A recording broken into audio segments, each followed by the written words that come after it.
Hi, hello everyone. Welcome to That Sounds Gay, a podcast where we discuss every season of Drag Race in chronological order. We are currently in Drag Race Philippines Season 1, the last nasty leg. My name is Jer, and our gay sound presented by Jesse today is... Oh my god. Come on, Venus. I wish I could do it as good as hers. Oh my god. Oh my god. Like, my vocal stem has either been that or go, go, go. Or I'm the baddest bitch in the game. Left. Go, go, go. Go, Mr. Dambao Puke. God, this season has been iconic, Jesse. It's been so iconic. I love this season so much. I'm sad that it's over. I was about to say I'm sad it's ending. Like, not that it's been over for like years. But the fact that we're done recording this in about 2014. Yeah, so it actually hasn't even started. We're looking at the unedited footage. We're looking at the raw tapes. Mama Pao sent these over in a Google Drive because we subscribed to her Patreon. I am a platinum member of that Patreon. Yeah, top tier. Sorry to derail already, but did you see Nicole Page Brooks' Patreon? No. She has a Patreon, but literally, like, this bitch is so real. I live for her. The top tier is significantly more expensive, and it's like all the same stuff as the other one, but I love you more. Since you brought her up, have you seen this edited photo of Nicole Page Brooks in every segment of every bracket photo for All Stars 10? Period. Where she's in purple, pink, and orange. And that's the All Stars 10 we could have had, is all Nicole Page Brooks all the time. Okay, so now it's been updated. Okay. There's the $5 a month Sleepy Babies. Stop it. The $10 a month Pager, like Nicole Page Brooks. Brooks Royalty, $100 a month. It says exclusive content, but this one says love. It says exclusive content, love, and an 8x10 of Shauna Brooks.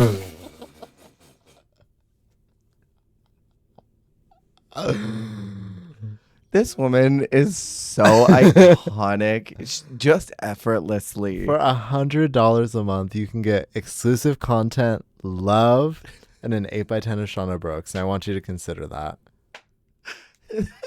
Nicole, go ahead and send over the check and cut us. That was NicolePageBrooks.patreon.com. Oh my God, she should be a judge on Station Royale. Oh my God, please. Did you hear that the Bettys have a podcast now? I want to listen to the first episode because I stan the Bettys. I heard it was good. I feel vindicated as someone who stand Acid Betty 5 minutes before everyone else. Yeah. Because I was like really clocked in for Acid Betty pre-show, and I was like, she's gonna be the girl. I'm like, I'm here for the Bettys. Yeah. And everyone I talked to about it was like, I don't know about Acid. That's literally how it was too for me. Every time I expressed excitement for Acid Betty, everyone was like, I don't know. Yeah. And I'm like, shut up. Like, get ready. You are not ready. I felt very vindicated by everyone being like, wait, no, we love her. And I'm like, yes, I told you. I was not expecting to be like this either, but I told you. I told you this. But yeah. I feel very vindicated as a Perla stan because Perla tweeted that she was listening to the Bettys podcast and they referred to her as the pretty one. And now I need to listen to it even more. If they're calling Perla pretty, I'm like, I need to listen to this. I feel like you're like 5 degrees of separation from her because she acknowledged you one time like earlier this year. Literally added me on Twitter. I'm like, the dolls I've seen. Yeah. I feel like you're most attuned to the Canadian dolls. Oh, absolutely. When I was reviewing season 4, when originally Kiki Ko commented on my video and was like, thank you for a beautiful review. And then Xana and I know Perla were watching my videos, but Xana I know was subbed because Xana also followed me on Twitter. And then Perla added me and then mentioned once or twice. And then Uma replied to a couple of my TikToks. So I'm like, okay. And then Bombay recently commented on one of my shorts. Hey, Xana, sending you love. All of the girls. I think it's really just the Canadian girls that have engaged with me. Besides Deja, recently. I made a post about a question and Deja replied to that. Deja's locked in to the internet. So she will get to you in 5 to 8 business days. Who was that? Crystal will see you now. Deja will see you now. Deja will see you soon. Deja will see you soon. New. It's like username. a threat. It's a warning. Do you watch her makeup videos? I have watched a couple of them. I honestly, if anyone's not seen them, this woman, literally her mind is so powerful. Totally. I just watched her Georges one. Oh, okay. Because she's just the one that came out for Georges. This woman is so powerful. Like, she literally can stamp. Did she ever make it to a makeover challenge? No, they didn't have one in 14. No, they did. She literally, her hand is a stamp because, but not just for her, for anyone. Totally. She is the drag mystique. She's a great artist. She's a really great artist. I only giggled because I thought about Valentina's Mystique was a mistake. Mystique was a mistake. Pointing at Latrice, which was so hateful. I stand Deja. I'm not shading Deja. I just giggled because of Valentina. So Philippines. We have to end this. We have to end Philippines now and end talking about it, which is sad because I really have loved this season. But to continue to detract us from getting into this episode, I have terrible, terrible news for you. All the footage of the last 3 weeks is gone. No, it's gone. We have to redo it all. So it's not over. No. Worse. I made a video standing Lady Morgana because I'm like, I love this woman. Yeah. I got a couple replies from Filipinos on TikTok. She has SA allegations. And I looked it up. I know. Someone said she's basically the Sherry Pie of the Philippines. No. And so I looked it up. She has a couple allegations that she apologized for and she owned up for. But it bummed me out. That's crazy. After we stand her so hard last week, I feel so betrayed. I feel hurt. And she wins Congeniality. And all this came out like a year or two after the show aired. Oh my God. Oh my God. Okay, so with that in mind, I revoked my stan card and I found a new diva. But also it just naturally happened too because I already was feeling her, and I would understand if you were like, I can't do the podcast anymore with you if this is a betrayal. I have decided to transfer all my standpoints to Brigading. Shut the No, I love Brigading. Don't get it twisted. Brigading. Keep on Brigading dinging them bells, girl. She is so iconic, and going back and like watching old things, her stirring up shit early with Minty, who I became sort of like repelled by and not enjoying Minty's presence on the show. I'm like, okay, wait, I think I stand. And then just her having this huge character shift of like being this brat to then realizing like I'm taking things way too seriously and I could just chill out. Yeah. I'm like, okay, wait, I stand. But she's also like, she's sort of Philippines Jan. Totally. But she like also is Philippines Jan if she was like incredibly vulnerable. Totally. Because it's like, I think it's at the front of the sewing challenge when they have that really emotional table talk. Yeah. And they're like all kind of going through it, but she talks about like, did I make the right choice being here? Like I thought I was gonna like chew it up, and like I'm just doing everything wrong, and like I feel like a failure. Yeah. And like an embarrassment. And I was like, damn, see, like she's so real. Yeah. And so it's very like endearing that even though she's doing bad, like she's like kind of like taking her stride, but also being very vulnerable about it at the same time, and the hurt of it. I'm like, damn. I thought you were gonna No, now say it. Who do you think I was going to stand? I thought after these last couple episodes, you might have like had like a diluted stan energy for Silhouette. Okay, but that short red wig didn't do it for you. I will say, I thoroughly stand Silhouette's partner in drag. That makeover we'll get there. Oh my God. We'll get there, but that is like actually beyond. That's Ova. Ding, ding, ding, ding, ding, ding. That is Ova. Yeah. That was the final round. It was done. Yeah. That was the Her diva. partner is literally the final boss. They looked like the boss CEO of some company, Fortune 500, mega billionaire, takes no shit, takes no prisoners. Yeah. Yeah. I'm so ready. Okay, wait. So last time we talked about the Divas Musical, the pageant, the Snatch Game. There was a double save between Minty and Brigading, which I still feel like maybe that should have been for Turing early on. Would have loved to see it for her. Would have loved to have seen Turing a little more. And then maybe Minty went home. Especially with her trajectory. Spicy. The rest of this, she kind of starts to plummet a little bit. Yeah, she kind of becomes like an interesting presence in this later half. She kind of has that like the fashion equivalent of like Olivia Lux's stay on 13, where it was like, okay, we've like sort of like juiced her and like now we just have the rind, but like we're gonna like let it sit out. We're gonna let that dry out, turn it into potpourri. Yeah. Do you know when people do that? They turn the rinds into potpourri and they just leave you know it in that there. thing. You know that thing. when you when you let that rind sit out and turn to potpourri, that's been you in this competition. We're starting in episode 7, the Shop Ladies Ball. Yes. Brigading is feeling good this week. Venus is feeling the pressure really heavy. Yeah. And I think she kind of can tell what's going to happen.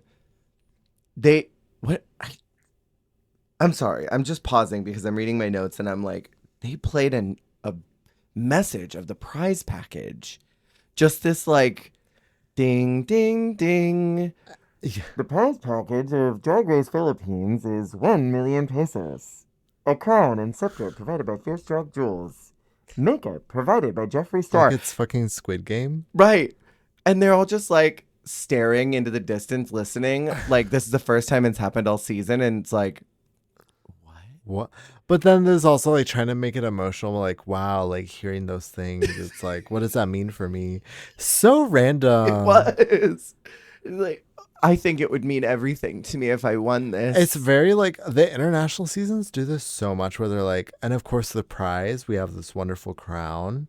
We have this dress made by this man. Holland. Don't forget, we have this amazing pair of shoes. Like they're so weird about like reminding you a million times about their like kind of like mid prize package. Supreme doing that every week in España too. Literally, like what is that? It must be the sponsors like riding their ass because they're like every week they're like, and of course don't forget this amazing prize, this nail kit from like yeah. And don't forget there's $5 whole you'll be winning at the end of this. Anastasia brow pomade like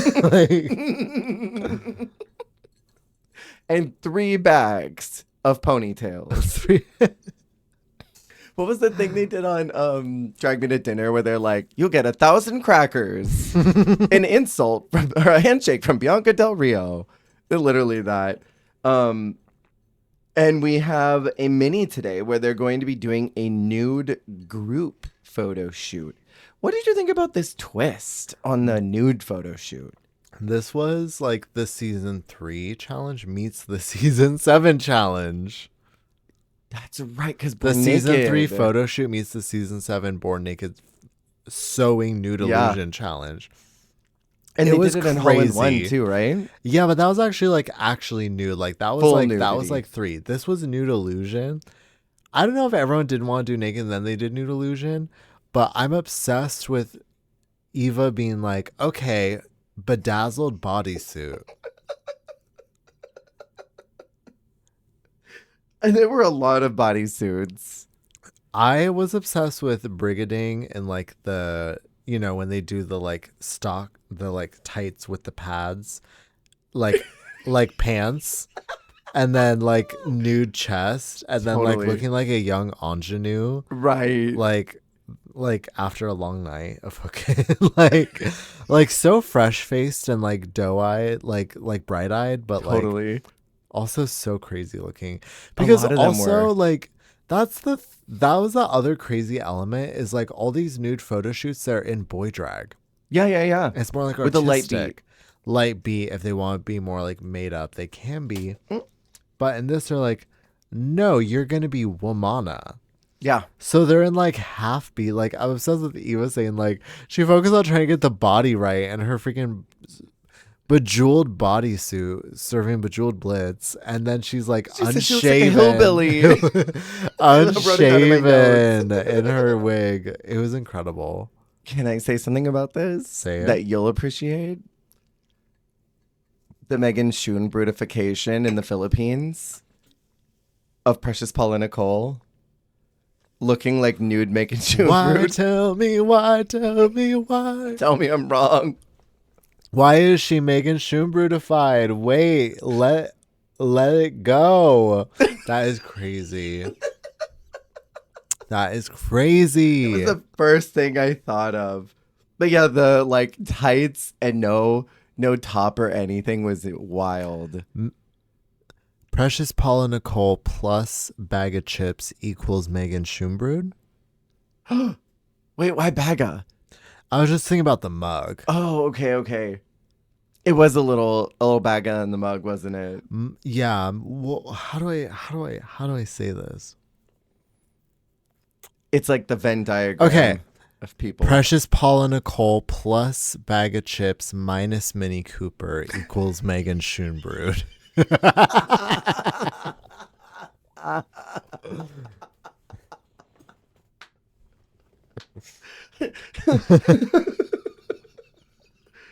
This is Drag Race math. That's Drag Race math. That's a different franchise each time too. Totally. That's like brain rot for real. That's big brain rot. We have a problem.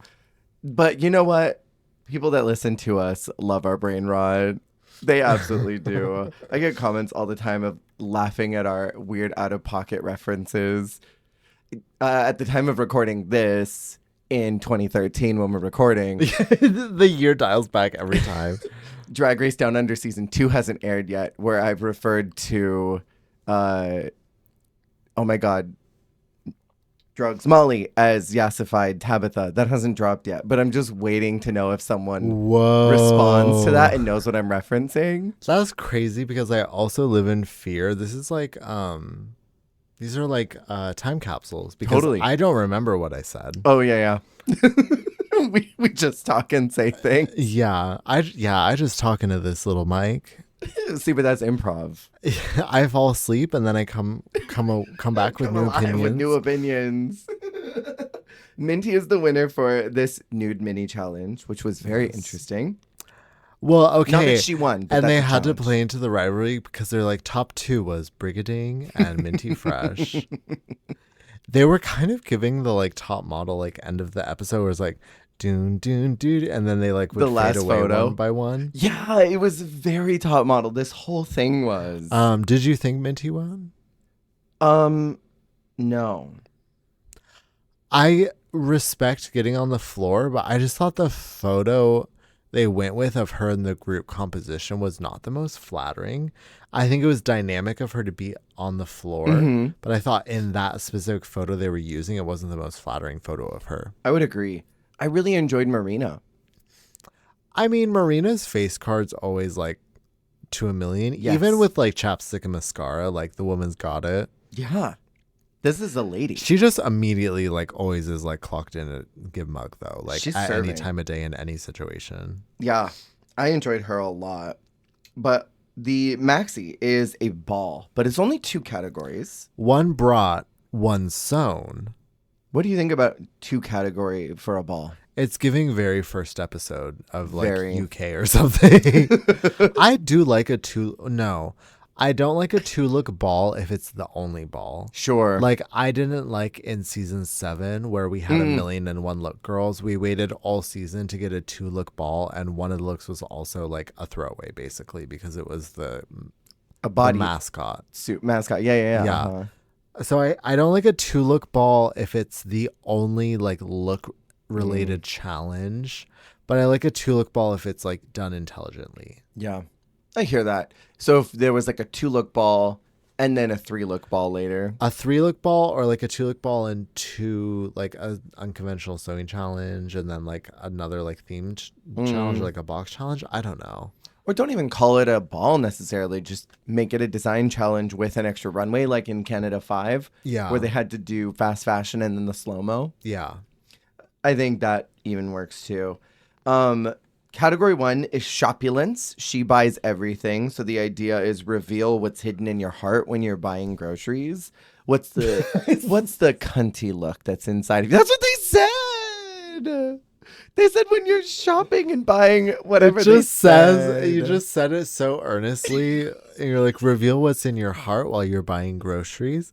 I'm picturing like RuPaul, like the runway music changes. It's like Mighty Love, and it's like category is reveal what's in your heart while you're buying groceries.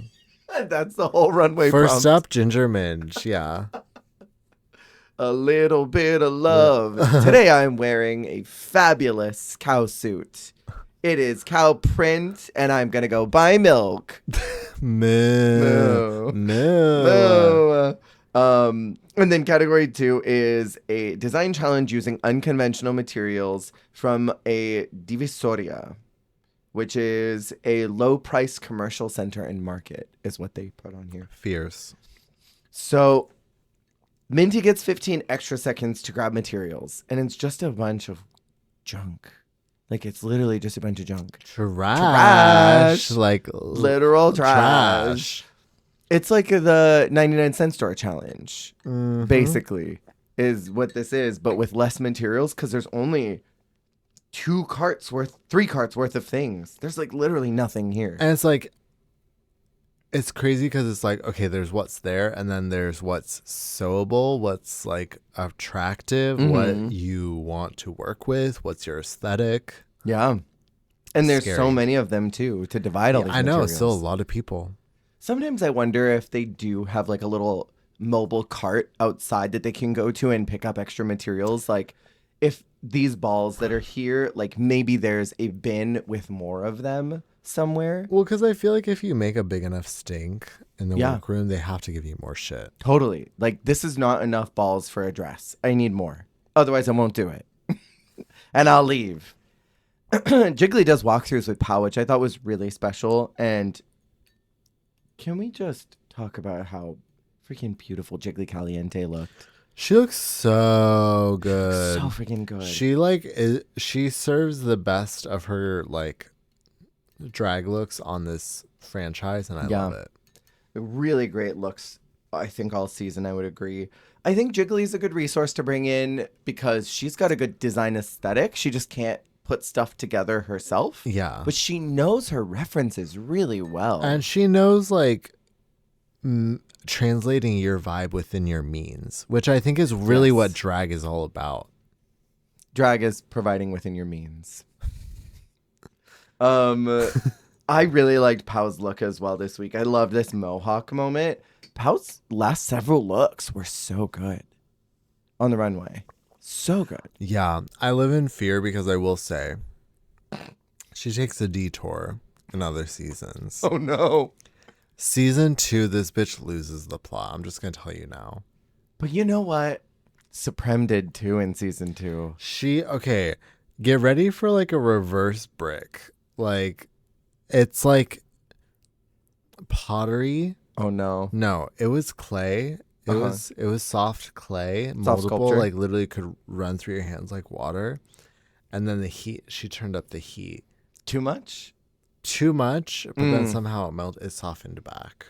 I feel like that's a season 2 curse, though, because Supreme looked rough in some of those episodes of España 2.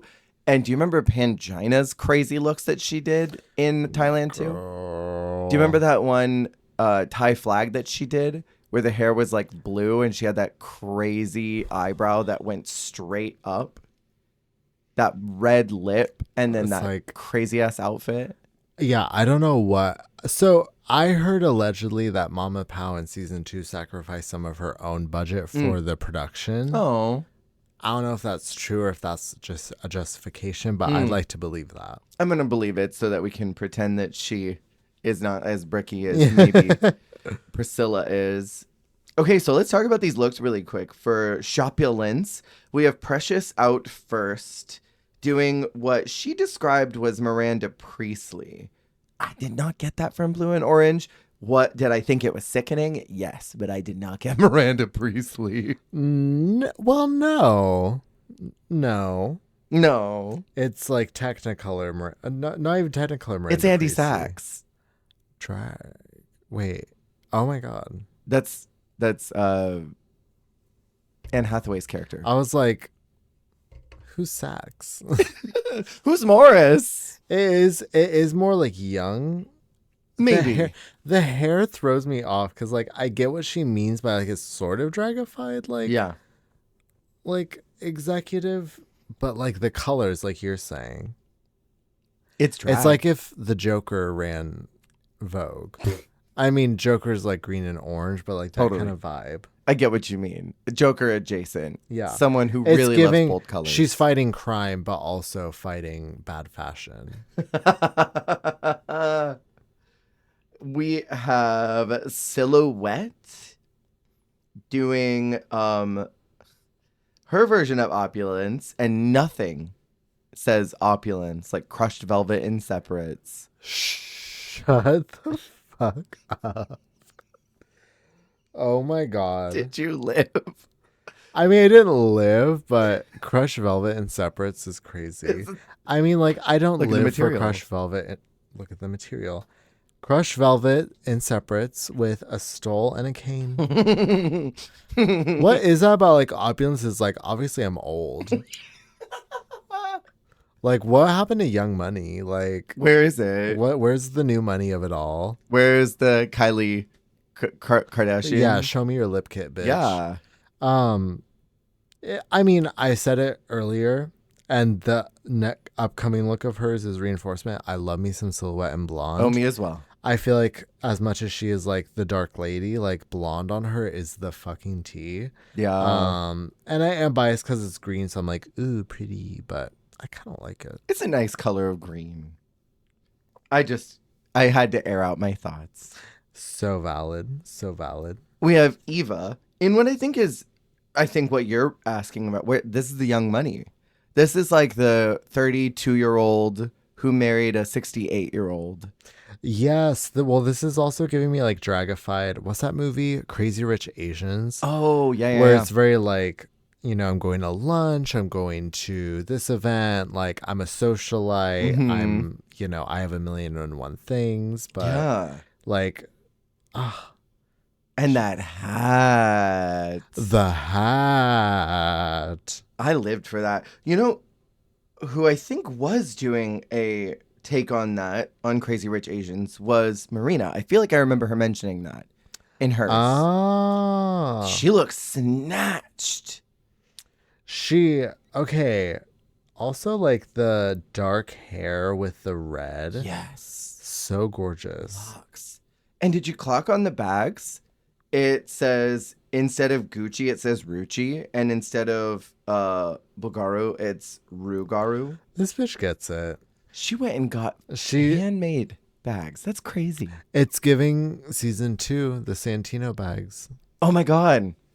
She was ready from day one. Yeah. She was All-Stars ready from the jump. Totally. She just hadn't gotten the pump yet. She got half pump. All-Stars ready from the jump, just without the pump. Yes.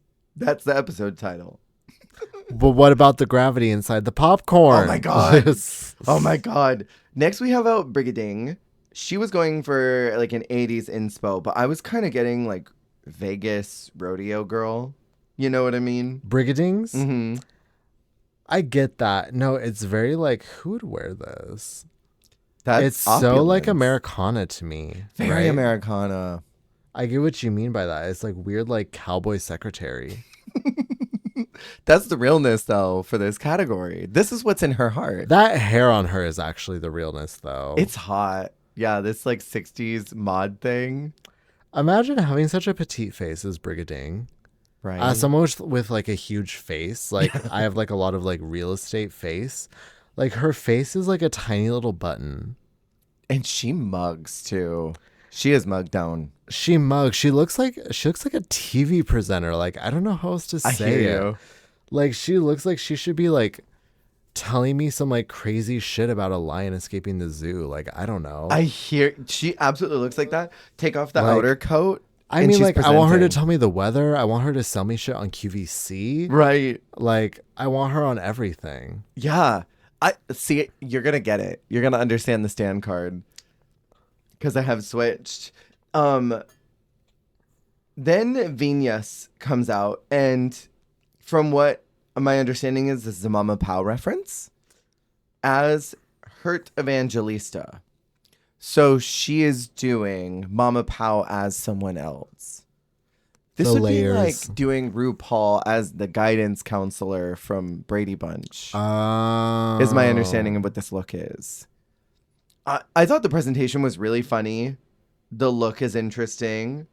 I don't really think it looks like what's in your heart when you're grocery shopping. Did you think the mug was kind of giving diva though? The mug was definitely giving diva. It was Womana. She doesn't look like her. It was so weird how she looked like a different person. Because she didn't look like her out of drag at all either. Like, the illusion was there in like a freaky way. She mentions that she adjusted her entire drag style because she was just doing illusions before. And then she decided to get out of illusions. But you can tell that that's what she kind of studied. I mean, and that's pretty cool. I love that. If I'm not mistaken, didn't Pow do a lot of that too? Like a lot of illusion work? Oh. I feel like Pow did a lot of illusion work back in before they became a host of mean, she's a funny bitch. Minty is in like what she called Cheetah Girls. I really liked this pink velvet look, and I like the cheetah bodysuit, but that wig is psychotic. But the wig. You don't like the cheetah wig? I don't like wigs that have paint on them, like spray painted in patterns and stuff. I don't like them. That's valid. To me, it's very like graphic, like comic book. Do you like the wig? Yeah. Okay, that's so fair. I hold space. I also just love texture and weirdness, and I love how freaky this is. It is really freaky. I would prefer if I cannot even tell that there's anything sprayed into it or anything. It's just like clean hair. Yeah. But I feel like this is still pretty well done. Like, yeah. I like it. I also just love the like color combo of the cheetah with the like pomegranate. It's a nice color pop. And the black, like it's like vampy and like retro, but also like tacky, but like in a drag like way. Oh, I love it. To me, Minty is very much like pop star vibes. Ooh, you know what I mean? I could see this being the album cover of something. That's what this looks like. Put her in a sleigh pose and she's promoting the 5th album of something. Well, to me, it's also very like when like an idol has like a really dramatic visual for like a comeback or something. For a B-side. Oh my God, please. But no, I see her like in like basically like a gold room. Like she's surrounded by like vault shit. Totally. Know? Yes. Like jewels and like gold statues and like she's like serving puss. Absolutely. And like super high, like what's that app called? Kira? Where it's like super high like glitter effect everywhere. It's giving that vibe. 1000%. It's fun. And then our category 2 is Divi Divas. These are their Sewn looks. Precious is out first, holding this bunch of bags, which didn't really make sense. And they're like, "Oh, Lala Ree's back." This sucked. I thought this was bad. I thought this was really bad. It's really awful. It's almost worse. And I love Precious Paul and Nicole. Like, don't get it twisted. I love her so much. This sucked. This is Spanky Jackson first design challenge bad. It's not. I think it's humorous. Get out of my way. Spanky's was so crazy and humorous, but this was still nuts. It's like if Spanky was trying to give Alaska and her sewing challenge when she was cotton candy. I also just love that thing where it's like, I'm gonna just hold this shit. Yeah. And it's gonna give the fantasy. That's the realness too. Silhouette is in more cheetah. I think that the dress is so nice. And I really love the manipulation of these textiles to create this almost like fan situation. Totally. I think that this kind of Avril Lavigne punk hair messed it up. You know what I mean? I feel like it should have been like not down like that. Yeah. Either should have been up or like updo. Either like a bob, like if it cut off at the shoulder, if it was that shape. Yeah. But it cut off at the shoulder, or if it was an updo. Yeah. And like played into the geometry of it all, even maybe like kind of like a weird asymmetrical updo. I wouldn't have been mad about that. Yeah, me as well. But I love her in blonde. I really do like her in blonde. I think the outfit could have been the winner. I think it was just slight styling choices on I honestly kind of feel like this was the winner for me, but we'll get there. I think it was very close. And then we have Eva. He said I was a trash. This is such a sad week for Eva LaQueen because she has been safe. And this is the season of safe girls saying, I want critiques, and then not being ready at all for when they come. Because Brigading wanted them so bad last week. She got them and got ripped apart. And Eva wanted critiques so bad and finally got them and got told her dress was trash. Okay, let's pick it up. Did you think it was that bad? I thought the visible panty was really awful. Yeah. And that was an automatic very low placement for me. Yeah. I think the application of... She kept trying to figure out what the word was. I think she was talking about nori. The stuff that you wrap sushi around or with. She kept saying it looks like that stuff you put on sushi. But she like couldn't figure out what it was. I think she's talking about nori. It does look like that. And it's got that crunchy food texture on it. I think it's butt ugly. I'm so blinded by her beauty and like inherent opulence. Yeah. I hear that. I want to stand really hard. And I want to be like, no, Eva, you're not a trash. I'm so biased because like I literally like I see nothing but a beautiful woman when I look at this. Like I can't. Like she's so pretty. She is really pretty. And like her I love that gold boot. That boot is so hot. That gold boot is the tea, and that hair, that like rose gold like swoop. Yeah. It's giving like the sweet villagers in Animal Crossing, like the villager you play as. Yeah. Where it's like it comes in the swoop. Like I love it. And I don't care that it's trash, Rajo. Like this look is the tea for not this look is the tea. She is the tea. She is the tea. She's the tea, so I'm blinded. I mean, if you were to cut off right where her neck is and just leave that, and then cut where the kneecaps are, so it's just the boot, and then you put a different dress on there. Okay, it's great. No, cut it off at the waist. Yeah. Picture it at the waist, and then picture like an 80s prom dress flare in the fabric that the top is. Yeah. Like what Electroshock was in the bottom lip syncing in for that silhouette when she did Shake Your Groove thing with Coco Jumbo, that sort of 80s like high-low dress. Mm-hmm. I feel like that could have been a better sort of interpretation of what she was going for, but I'm blinded. I hear you. I really do. I think that she's beautiful. And I felt so bad for her. Mm-hmm. We have Marina out next. And I wrote that she looked amazing. Because she did. That mug is stamped. And I mean, this may not be the best constructed thing in the world. But I don't hate it. I think she looks cute.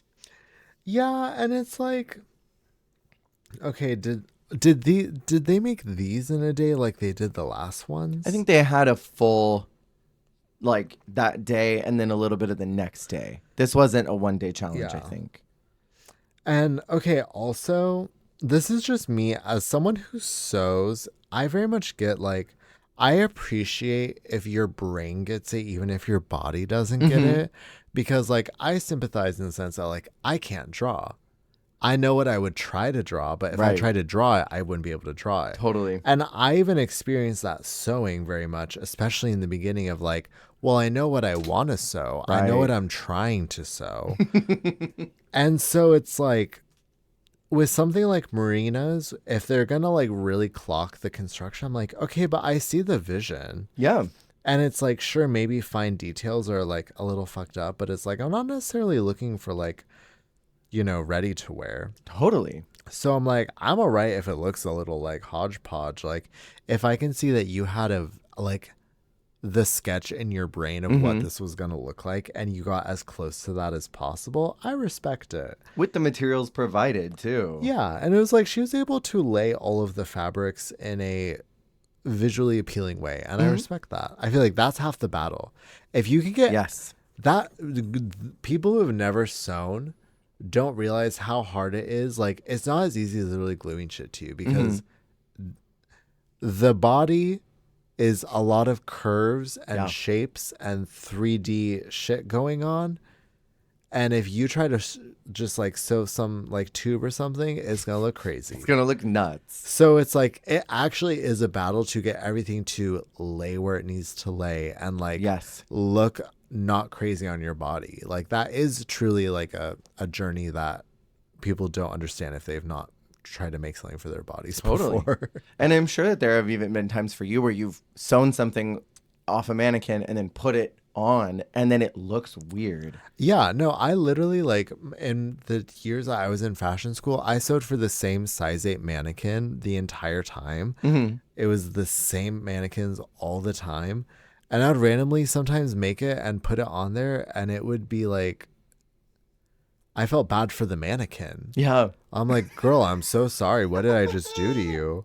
Like, it's like, I gave you lumps. I gave you rolls that there Back weren't rolls. Like, it's like really like crazy what like one thing placed in the wrong area or like a seam where a seam shouldn't be. Like, there's just so many things that we take for granted because it kind of comes naturally to people who make clothing regularly. But if you've never approached it, like there's just like kind of the fundamentals of like making things contour to your body. Yeah. It's like, that is crazy shit. It's a skill. And that's why it drives me nuts. In some of the newer seasons, you'll get these walkthroughs where the guest judge will be like, just drape the fabric, just drape it. It's to not people who have never draped. And then you literally just have like a sheet of fabric going straight down that's lumpy somewhere. Because like even draping, like I took a whole class for draping because it's like you have to like still have it anchored in certain parts so that it cascades in the right way. Right. And this cascades. This does cascade, and I think she looks great. Then we have Vinyas. I thought she looked really cute. I thought she looked gorgeous. They hated this look. The way this would be like top 3 in US, they just have high standards, I will say. Like, I feel like US's could easily be safe high. They wanted Vinyas out, I fear. Okay, but like, yeah. Yeah, it was up for her. It also makes me sad, though, because she said, like, is it this episode where she was saying, like, it's hard because she was so inspired by Mama Pow initially. Yeah. And so it is a bummer to feel like suddenly like she's letting them down and they're like disappointed by whatever she's doing. I would agree with like her being disappointed by that because like it's hard when you are fascinated by someone. And I've gone through that where there was a queen in my local area that I thought was the tea. And they were judging me and they were really harsh and mean. And I remember afterwards being like, that sucked. And I know that it's just their job, but like I followed you on Instagram for years. That's devastating. Yeah. And then you like don't want to tell them afterwards how much they meant to you because then they're going to feel bad about it, you know? And so I remember like I didn't unfollow, but I never talked to this queen ever again. It felt so bad. I'm like, that's rough. Yeah. So like I feel bad for her. And especially after having done a Mama Pow look for her first look on this ball. And next we have Brigading. Jesse, I love this. And it's not even me like standing. I really love this red. I love the silhouette. And then the pops of these colors are so well put together. And I think the way that she attached everything and created this sort of spiral shape with them, it's so fun. And then again, she's freaking mugged. Always mugged.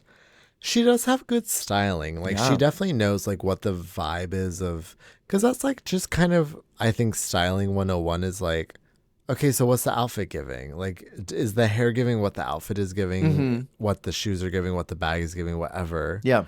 And it's like every piece of this is going to the same place. Totally. And so, like, and that is also, like, I do like that, like, the earrings look kind of bespoke to the dress, even though she made the dress. Yeah. Like, the earrings are such a great, like, parallel.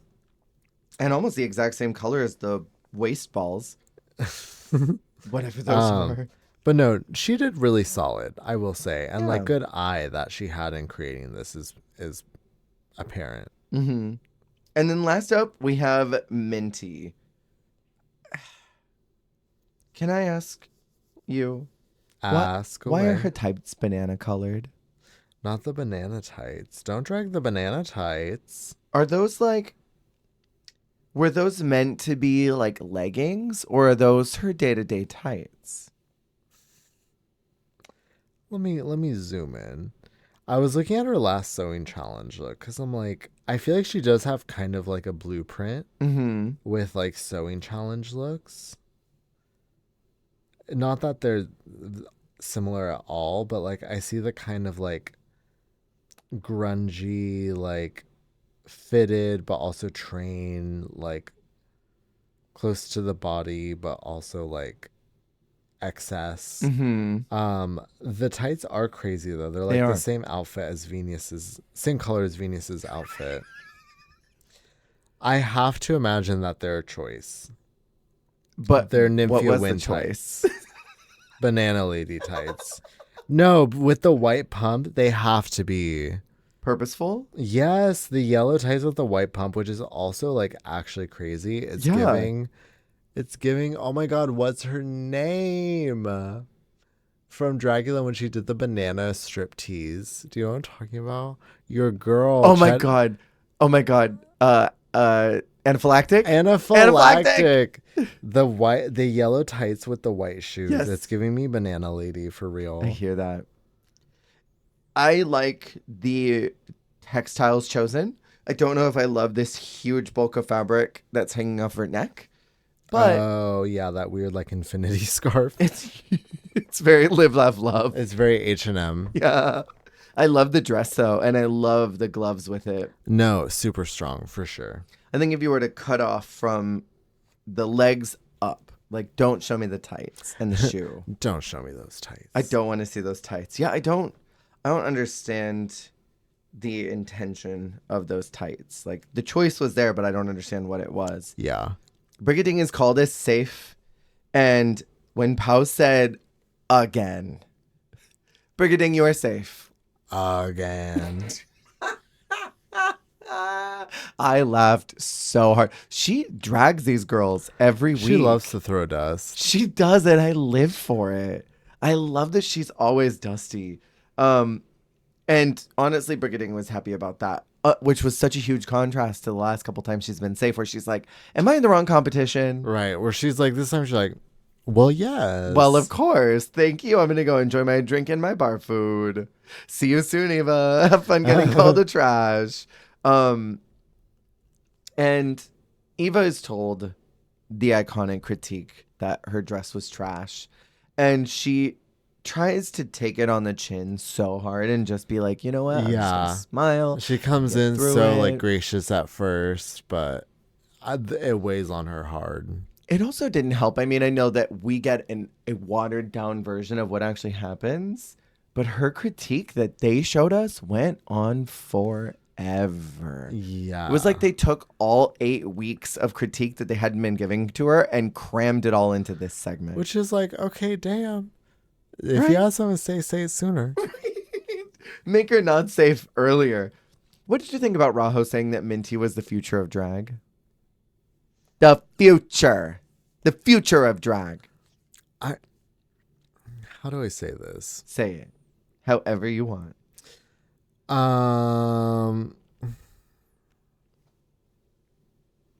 I didn't agree. I'll say that.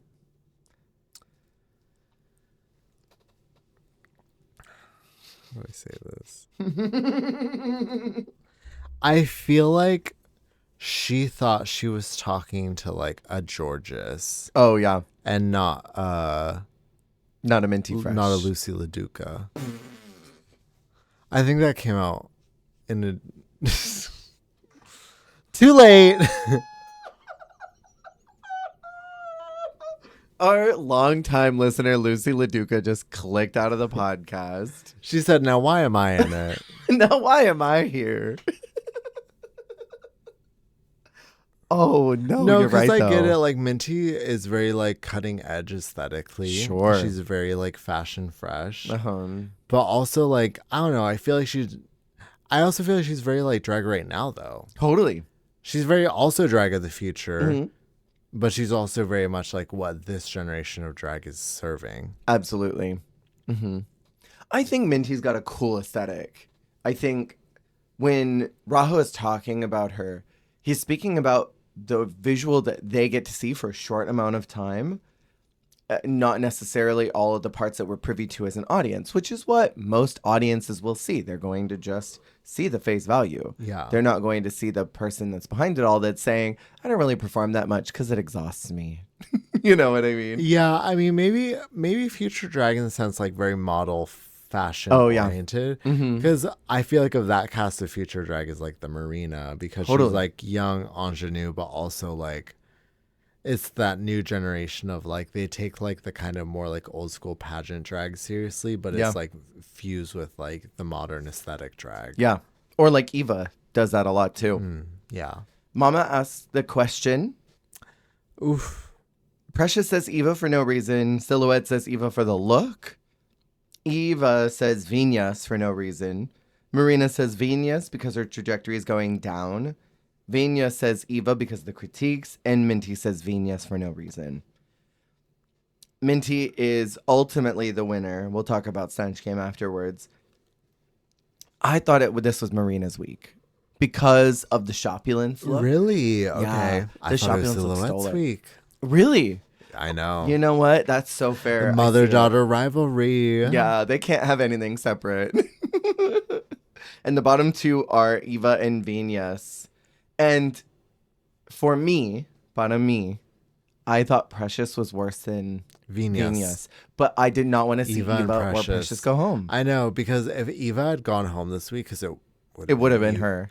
I would have been gutted, because what a sad week to go home for her. That would have been devastating. And it's like, she definitely had more to give. Mm-hmm. She always has more to give. She's Eva La Queen. She absolutely does. But also so did Vinyas, so it fucking sucks. Yeah, it's like, who should go home from this group? Like, realistically, I know you want to say Brigading. You want to say my stand card so bad. Just say it. You want to say her name. Just say it. Say their names. Say it. Well, it's also like kind of that weird thing in Drag Race that happens sometimes where maybe the person who, in the overall trajectory of the series competition, it's not their challenge to go home. Totally. Because sometimes the person who's flopping has a great week. Yeah. And then that takes out a heavy hitter. Right. So it's like, that kind of felt like this week. And maybe that's why someone should have gone home last week. But then, what would have happened this week? If what I said at the top of this, that I think that Minty should have gone home last week, it still should have been Brigading.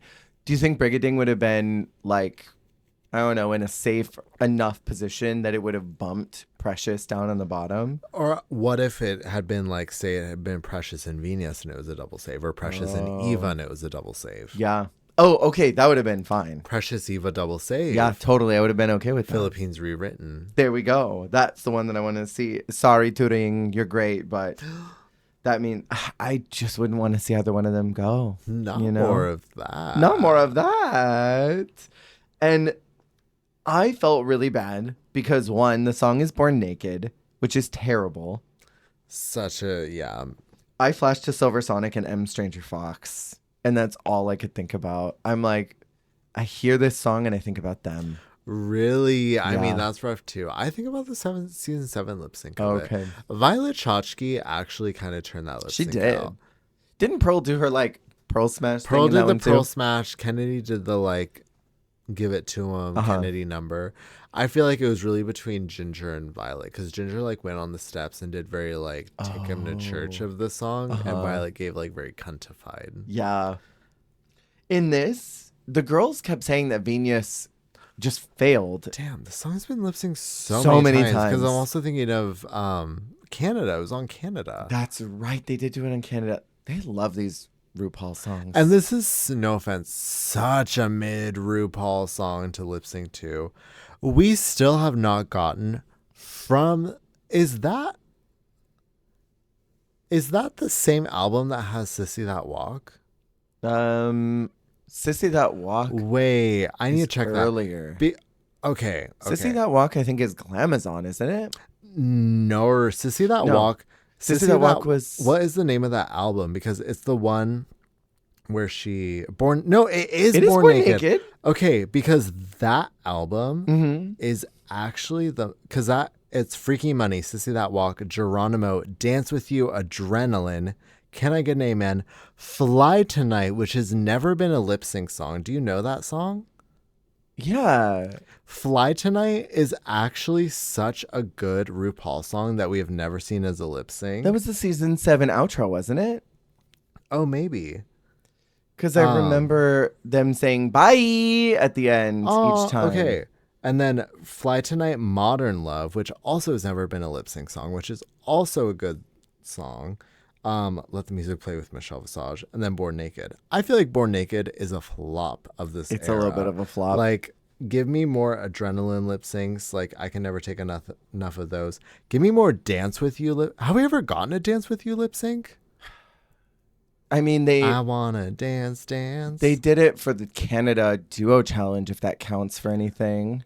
See, but I don't think they've done Dance With You in its entirety. Maybe they have, and I'm forgetting somewhere. Interesting. Also, RuPaul is a pioneer. This is one of those albums where every song flows into the next. Yeah. But it's like a phone sex operator, like kind of, I don't know if it's a phone sex operator, but she's giving me kinky tea. Yeah. But it's like a voiceover, like guiding you into the next song. And I'm like, RuPaul really was ahead of her time. Totally. Doing Gaga shit early.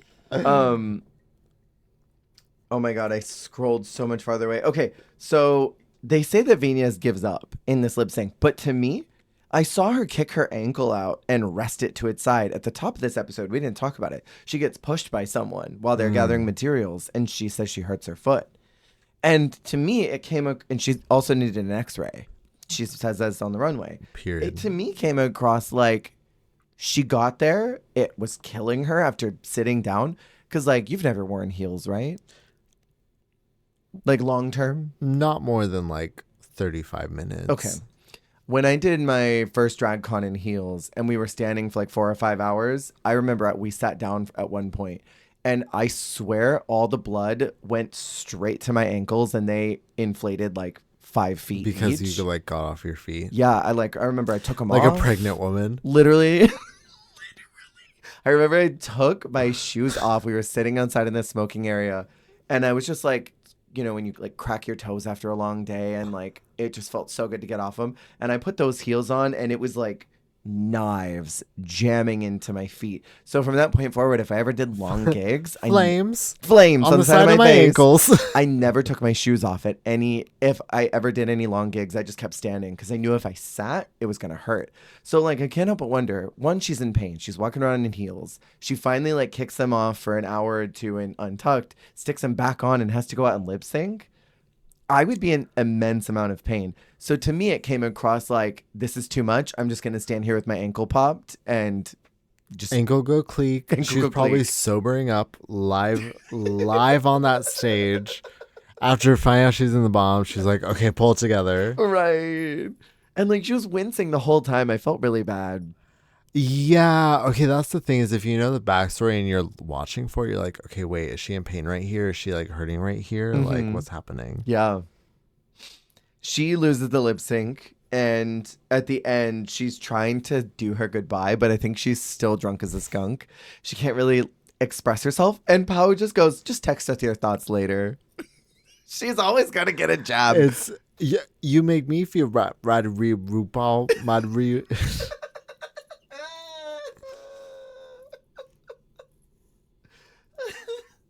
God, I really loved Venus. She was an early pick for me to go to top 4. Yeah. I mean, like, I very much understood this top 4, but I also, like, would have loved to have seen... both Venus and Turing in this top four. Absolutely. Not like I would have wanted to like trade anyone out of this four necessarily that made it to the final, but I would have loved to have seen them there. Yeah. In Untucked, we get the iconic, it's not the dress, it's you. Because you already talked about it. Eva comes in, she tries to be a good sport at first. She disintegrates. She has a really like sad, genuine breakdown. But I said it's like a dark-sided vocal stim for me of like, he called me a trash. Like so devastated genuinely, So but like sad. also like me when like I get like mildly rejected on an app. Like Right. He called me a trash. And then, yeah, fucking Marina. Marina is like the supporting actress of Untucked, because like Eva and like Venus share the like main actress role. Yeah. But then Marina is the supporting role of this episode because Stone face the whole time. Please, okay. The way that everyone is like unraveling, I feel like she is stone cold sober. Yeah. Locked in, but she tells Eva because Turing started all season like, just because you have a bad day doesn't mean you have a bad drag. Right. She's trying to comfort Miss Eva so earnestly, which is what makes it even funnier. So sweet, which almost makes it feel like evil because of how she's saying it. But she's like, it's not the dress, it's you. Trying to say like you're not like a bad drag queen, it's just a bad look or it's a bad day, but she gets it mixed up. She's like, it's not the dress, it's you. And you know what's so dark-sided about it is like for a minute she had been rubbing her arm being like, it's not you, it's the dress, it's not you, it's the dress. And then finally like the other person is not talking, whoever else was over there with them. Then Marina goes, it's not the dress, it's you. She changed it up. Just change it up accidentally, getting so confused. And also in this Untucked, because Venus is so fucking drunk. Destroyed. She is wrecked and obliterated. She is causing chaos, mischief, and confusion in this workroom. Like accidentally antagonizing Marina. Because like, okay, I don't love when it's like a Eureka vixen, like intentional trying to get someone riled up. But I think it is incredible comedy when someone is unintentionally driving someone up the wall. And Marina seems to be, from what I'm perceiving, stone cold sober, competition mode, lock the fuck in. Yeah. And Venus is bobbling around the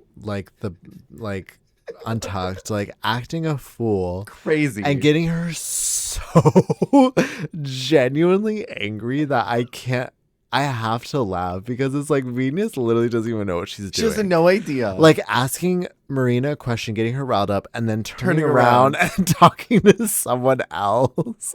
Hey, so do you and Silhouette, do you hate each other still? And then, like, turns around. Bailing. And then Marina would be like, she's not even listening to me. But and Marina at one point, like she's talking with Brigading, and they're just talking, and she comes over and asks Venus comes over and asks another question. She's like, "Why do you have to interrupt us? We're talking, we're having a moment." It was so steam coming out of the top of her wig. You could see it boiling. She was so hot, and she's trying to be locked in and be like this could sober. About to be a fight. Yes, like like whatever Venus was gonna say next. Yeah, like if she had said some shade, it could have been a fight. You know what this was? This to me was so Gia antagonizing Latrice, and Latrice being like, "Why are you talking? Why are you talking?" So it's the way that if she had said something sideways, it could have been a fight, but instead we get what has become my newest vocal stim in the entire world, because Marina's like, "Just go learn your song, girl. Like, go away and learn your song." And she's like, "Why are you doing this?" Fucking Venus goes, "Because of the gravity inside the popcorn." Because of the gravity inside the popcorn. And she says this in English too, so it's not like this was something that was mistranslated. It's not translated.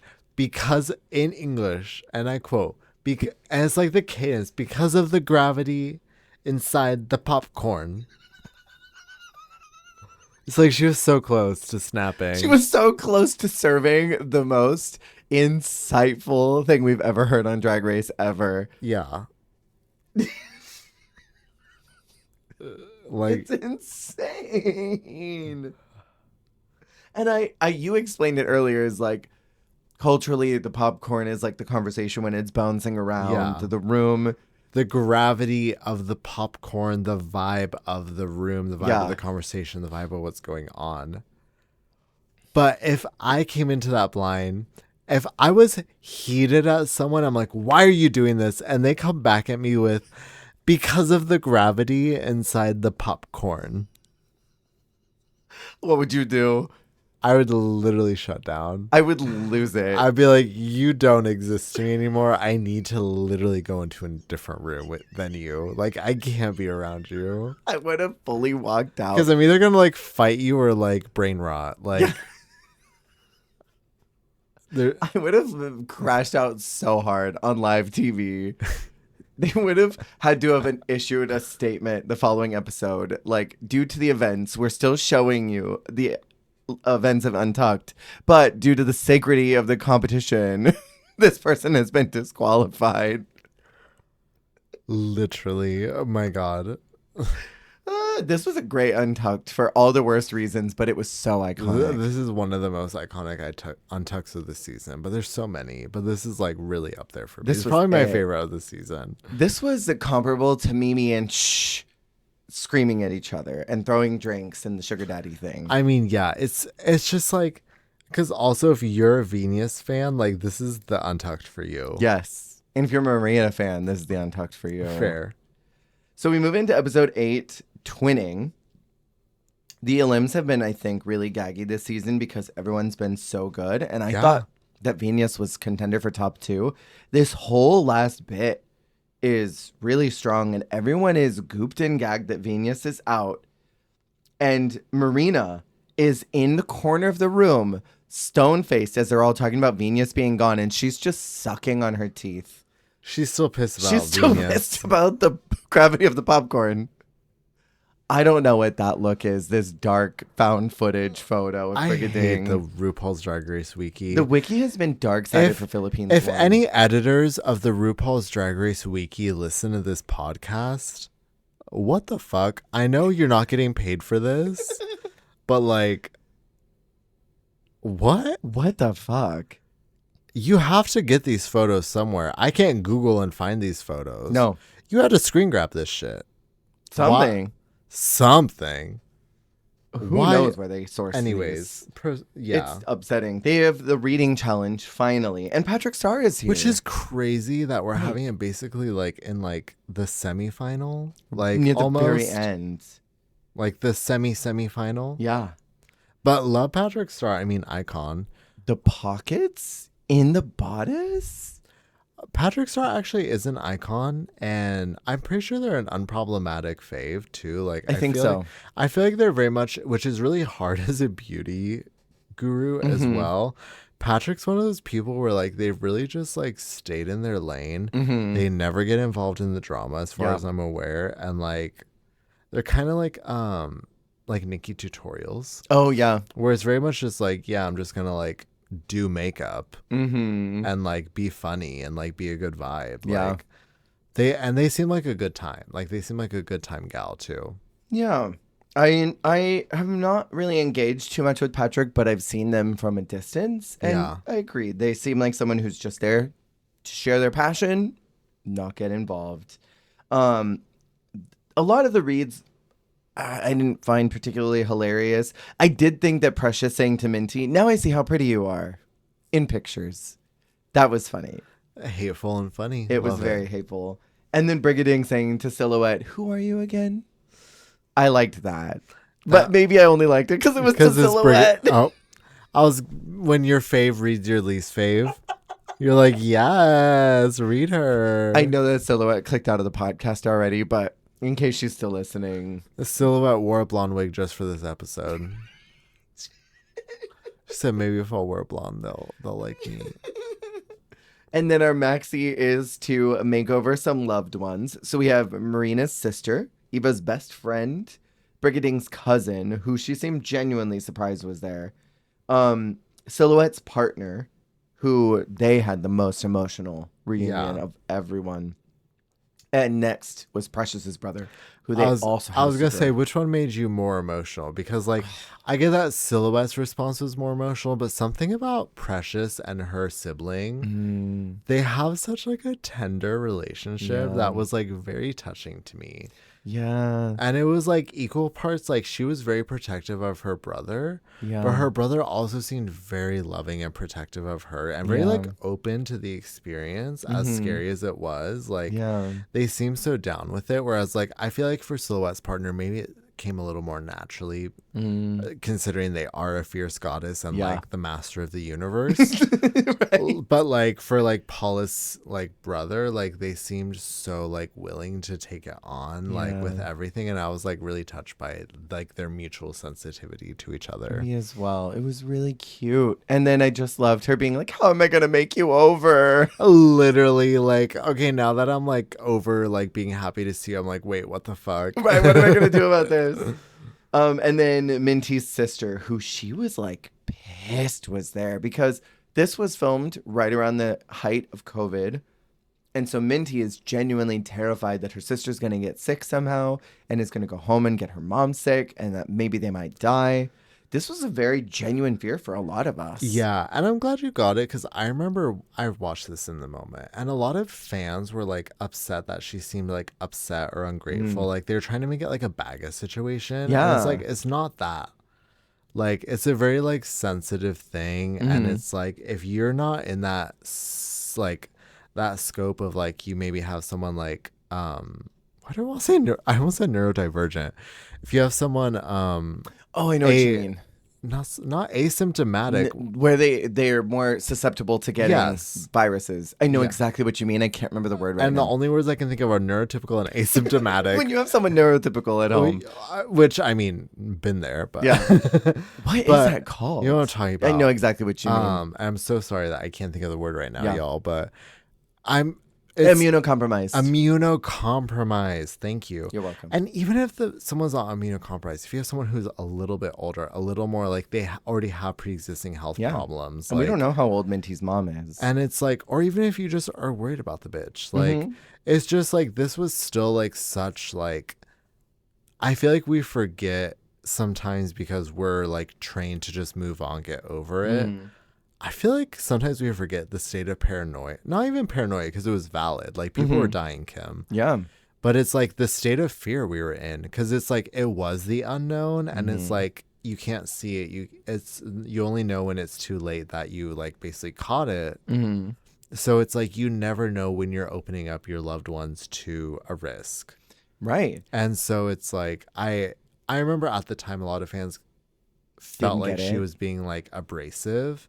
But it's like, you really don't understand like what it is to like have that constant anxiety, right? Especially if that person's at extra risk. Like when you do your due diligence to make sure every step of the way, like there's no way like anything opens up to like put them at risk. Right. And then something happens where it's like, even if like something like this, where it's a positive experience, it's like you can't get over. Cause I remember being in COVID and it's like, I would go somewhere cool. I would see something cool, but it's like, I'm more worried about, is there people near me? Like, how busy is it? Stuff like that. I wasn't thinking about the moment and the experience. I'm thinking about the risk. Well, and then too, I think like some people would just go out, party till their panties fell off every weekend, and they were totally fine, had no problems. And like, I want to drag our own community, but I mean, we have a lot of partiers in our own community. All communities do, but like there's so many, the club people, the party people, they were not taking it seriously. There were a lot of people who were not. If you're a queen, you see those people firsthand who are out dancing, no mask, no nothing. Right. So it's like, it is scary to firsthand see people disrespecting like mandates and rules and like regulations and worrying like, am I going to take something home because someone around me was irresponsible? Yeah. Like that anxiety is crazy. Like you do not, like the 2020 to 22 years are like something else. It's a whole other ball game. Yeah. And like, you know, we don't know anything more about them than they tell us, but like I knew people that were going out and doing all kinds of crazy stuff during that time, never had a single issue, nobody got sick. If anyone did, they recovered pretty fast. I knew of one person who lost 8 people that year because family gatherings, a bunch of people died, you know? And like, we don't know what Minty's experience was. Maybe she did lose a lot of family, and she's like, what if my mom or sister's next, you know, or friends? We have no idea. So like, for me, I got why she was upset, and I wish that she had been able to express herself better, because she kept kind of like touching at it, but I don't think she wanted to address COVID, maybe because they didn't want them to do so. Yeah. But because like in all the seasons, they've been very careful about talking about COVID. They've been very careful about it. But like, this was maybe the closest to the genuine fear of what the virus was, and we didn't know. Yeah. And so like, for me, I was like, she's worried that her sister just got on a plane with people she doesn't know. She's going to have to get on another one to go back, or a train or whatever. And who knows, maybe she'll get something, and Minty's away competing and comes back, and then everyone's sick. Especially like, she's already been away. Yeah. So I feel like that must have been a growing anxiety of like not knowing how they are, or if they're okay or safe. Yeah, because that's not really something I've really thought about, but that COVID anxiety being in lockdown, even if you're in lockdown and you're safe, you're still thinking about like, especially if you have someone at home who is immunocompromised or like more susceptible. It's like, are they doing okay? Is this person, because I'm one less person to take care of this person, are they doing okay? Like, what's going on? So I'm sure there's already pre-existing anxiety plus competition anxiety, because you're already, by this point, they're at the semi-final. They are like spread thin. Yeah.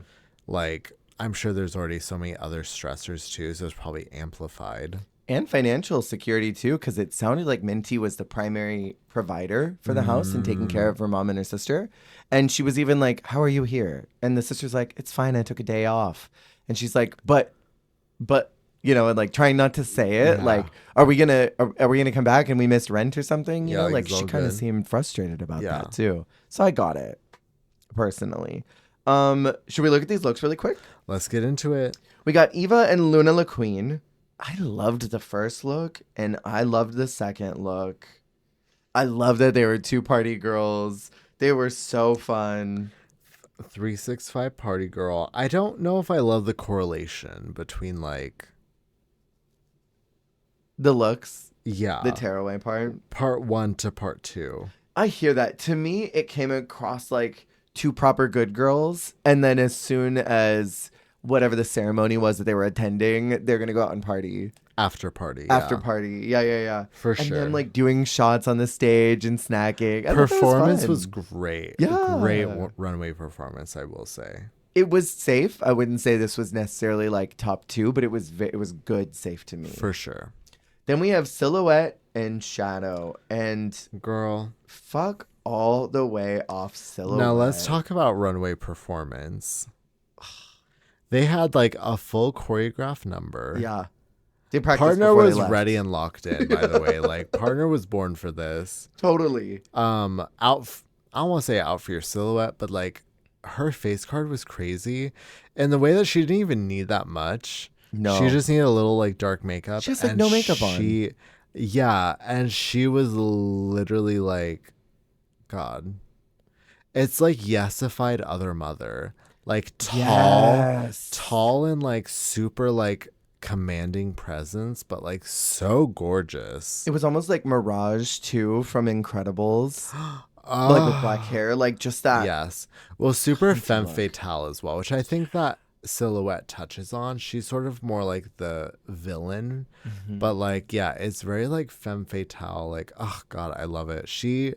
Their performance was crazy, and like this was really like a moment of like, am I a Silhouette stan? Yeah, this is like one of the strongest makeovers in the entire show. Like, totally across all seasons, all franchises to this day. I think this is still probably one of the most impressive. Visually. This and OV Cunts next season are probably two of my, and both from Philippines, probably two of my favorite makeovers of all time. Like, and honestly, Crystal Meth is. That one's like iconic. That's like one of my favorite US makeovers to this day. One of mine may be the one from Italia. The vampire one. Period. That one's so good. But this one is like, truly like next level, like fierce. Pussification. This is like really like, you basically just created another drag queen. Yes. And even that's like the goal. Yeah. Pao was like, do you want to come on to season 2?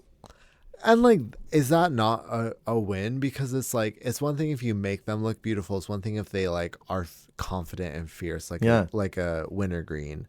But like, if you literally create someone who is beautiful, flawless, performs it well, like the whole package, like that is a win. I'm sorry. I agree with you. I fully agree. And also, would you ever look at this fabric on a bolt and think, I'm going to make that into a bodysuit and a corset? Okay, yeah. Also, the POV was so there. She's an artsy girl. Yeah, and then I mean even this one too. That's such a bold, crazy print. I don't think anyone would really know how to work with that, and she worked with it in such a spectacular way. Yeah, it's incredible. And also, why did Silhouette look like the makeover? You know, literally. They were everything to me. They were so good. And then we have Marina and is it Marites? Marites. They looked really cute. It was very tropical. They look cute. They're like the same height, which I'm obsessed with. They like are kind of perfect together. I don't want to say that. I do feel like her partner's look is really cute. I just feel like Marina's like wig is a little cuntier. Like everything about hers is just like a little bit cuntier. A slight bit more of a slay. Because also like I feel like the brighter yellow compared to the more saturated green on the makeover. Even with like the bright yellow strappy sandal on Marina, it's more like pop. Whereas like the dark green straps, the dark green like separates with like less midriff. Like it is a little more like background. Yeah. Whereas Marina feels like more of the standout of this duo compared to what we were just talking about, where like Silhouette's makeover looks like the moment. So that would probably be where I would dock her. Is like I feel like the makeover is a little more backseat to her, a little dowdy. Yeah, but still gorge. Oh, the face card never declines. Yeah. When we have Brigading and Ticketing, I really loved the shapes and silhouettes that they were going for, but independently of each other. Yeah. I wouldn't look at these and be like, makeover dress. Yeah, no. And it's like, I don't hate. Agreed. I like the fabric. I like the idea. But it's the joint execution and when it all comes together, especially because I think all of these other duos, regardless of how strong the looks themselves were, they all felt so unified and they all felt like such a strong like pair. Yeah. Whereas Brigading's like, yes, it's coordinated, but maybe not a duo. Yeah. If that makes sense. Well, and again, it goes back to brand. What is her brand? What is the branding? Ding, ding. What is the branding? Ding, ding, ding. Then we have Minty and Berry Fresh. Minty looked like the idol that the management company likes. And Berry looked like the girl that they don't like. Yeah, the Kono. Yes. The Canon, the Suzuki Canon. She's the Kono Asami, and Minty Kono over Asami, here Suzuki Canon is Abe. Makoto Ogawa. The Makoto, 1,000 billion%. Because the boot is so good on Minty, or the shoe, I guess, with the socks, it looks like a boot from far away. Yeah. The dress silhouette, the colors, the hairstyle, and then her sister is just like, we don't like you. Get the in the looks back. have nothing in common except for being pastel. Right. And it's like, it's a bummer because the type of dress that Minty is wearing, like if you've ever seen like how Nicola Coughlan styles, if you know who that is. I know the name. She's that like short blonde Irish queen. She's in the Barbie movie. She's Diplomat Barbie. Oh, yeah. Uh-huh. But she does that like really voluminous stuff, and it works with her build because it kind of like fit and flare but voluminous. Yeah. Like what Minty's wearing could translate on her partner, but it's so weird that they have basically two completely random different looks, and the through line is pastels. And that's it. And the shoes on the makeover. The shoes. What is that with the rest of it? That pheromone ass shoe. It's such a pheromone shoe. It was like she didn't have something that fit her, so she just gave her this one, even though they don't match at all. She's like, well, this is also pastel. So it works. She said seafoam, like seafoam and coral. Seafoam, period. coral, and mint. Oh, I can't. Oh, God. Then we have Precious Paula Nicole and Precious Chona Nicole. They looked so good together, and I loved their storytelling on the runway. I love that Precious was holding her hand the whole time. And it was like, look at my cute brother that I put in drag. Here we are. We're slay.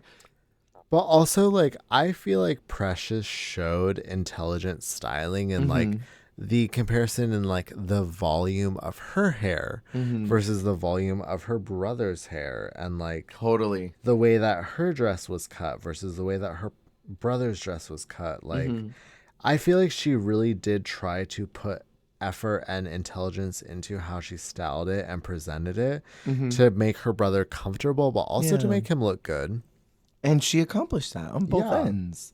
And the judges responded really well to that. What did you think about them saying that Marina looked ready to wear? Is that bad though? I don't think so. I feel like that is, to me, a compliment. I mean, I get what they mean ready to wear in the sense that it looks off the rack. Yeah, and maybe that's what they meant. But to me, I would say like ready to wear is kind of a compliment because it's like what you pulled off looks like something we could buy from a store. Like, it looks like a finished, completed POV. But then it circles back to like, also, I do love drag that has that sense of unattainableness, the bespoke, the customness of it all. Yeah. And hers is a little bit more of like, it's a not a reference, but it is a very specific vignette that is an achievable vignette. Totally. I liked it. I mean, again, it wasn't like the winner or anything, but I thought it was good, and they seemed really harsh about it. Yeah, it was too much. Oh, wait. The level of critiquing? Far too much. Silhouette is the winner, which I 1,000 billion% agree with. Yeah. Maximum cunt. Oh, so good. She like legitimately looked like she could be on the next season and win. Easy. Yeah, easy. And then our bottom two is Minty and Brigading. Part 2, the remix. It's like when Charity and Scarlett lip sync the second time. Yeah. I was like, well, why do we have the save the first time if we're just going to be here again? I forgot about that. Did you agree with the bottom two? I definitely think that it was Minty. 100%. Do you think it should have been Minty and Eva? I would have maybe put Eva. Maybe I could have made an argument for Marina as well based off the critiques. Oh, yeah. No, I get it. Not my own personal thought, but just based on the critiques. I honestly feel like, yeah, I get it, because I feel like Silhouette was the clear winner. Precious Paul Nicole did really good. Anyone else, I'm like, I kind of get it. But I also would kind of be bummed, which is kind of how it was. I think storytelling wise, me being sometimes like a messy tinfoil hat producer in my rewrites of things, I'm like, the mother of the house is the winner, and then her two daughters who had tension at the start of the season have to duke it out. And then she's left with her least favorite daughter still stuck around, you know? Please. Because I think Marina would have chewed her up. The lip sync song is Josa, which means goddess.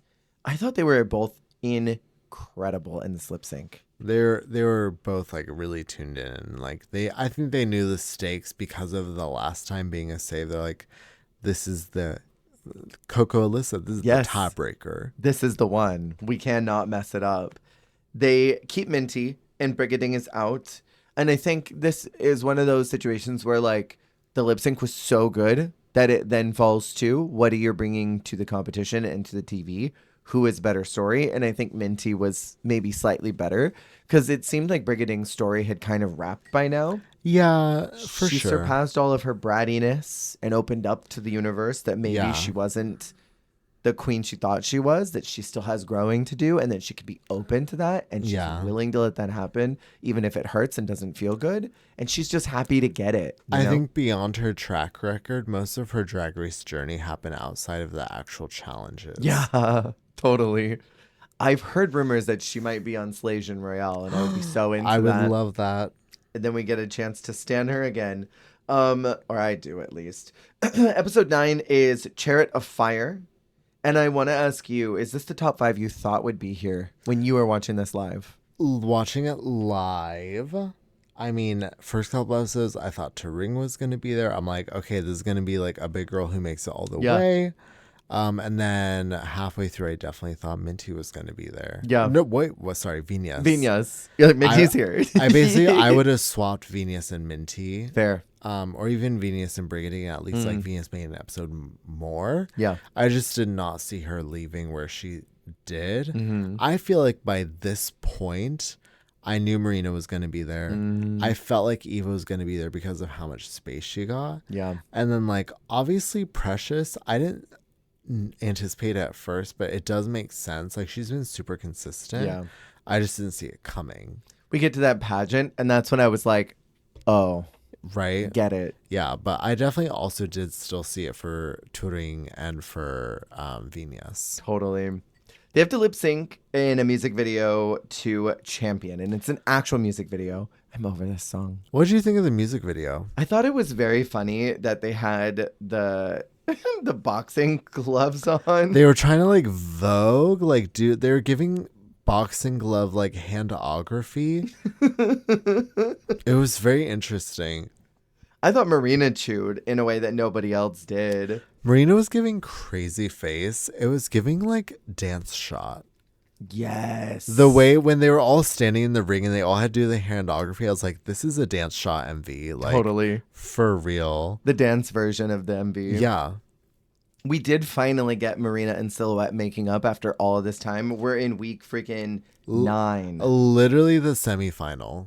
And they finally patch everything up and talk about it. And it seems like they did a lot of their work maybe off camera and finally just finished it today. So that was really nice. And then we have 2 runway categories, which is LED There Be Light, LED There Be Light, and then their best drag. What did you think about having 2 runways for the very last one? Kind of random? A little bit. And these categories don't really line up with each other? Well, okay, especially because next week it's camp and then Indigenous extravaganza. Mm-hmm. So it's like we get like a rando 2-look ball next week. Yeah. But I mean, like best drag does make sense because that's kind of what we are accustomed to for this challenge. Mm-hmm. The extra LED runway was like, I mean, okay, sure. Right. Okay. Did you have any standouts from that? For the LED or for both? For LED first. For the LED, I mean, I did love Marina's.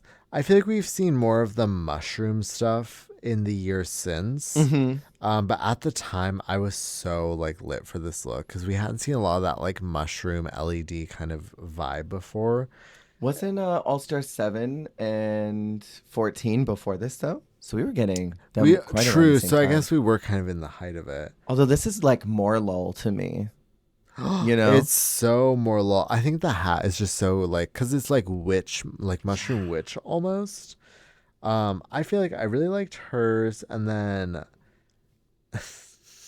tell me that you loved Silhouette's crazy bonkers ass bodysuit. It's in the same collection as Selena Estitty's like traffic sign look. You know what I'm talking about? Yes. Where it's like the boulevard. The rodeo vibe. The rodeo vibe and the silver bodysuit. Yeah. I feel like they're in the same collection. They're the exact same streetwear, but literal. Street wear.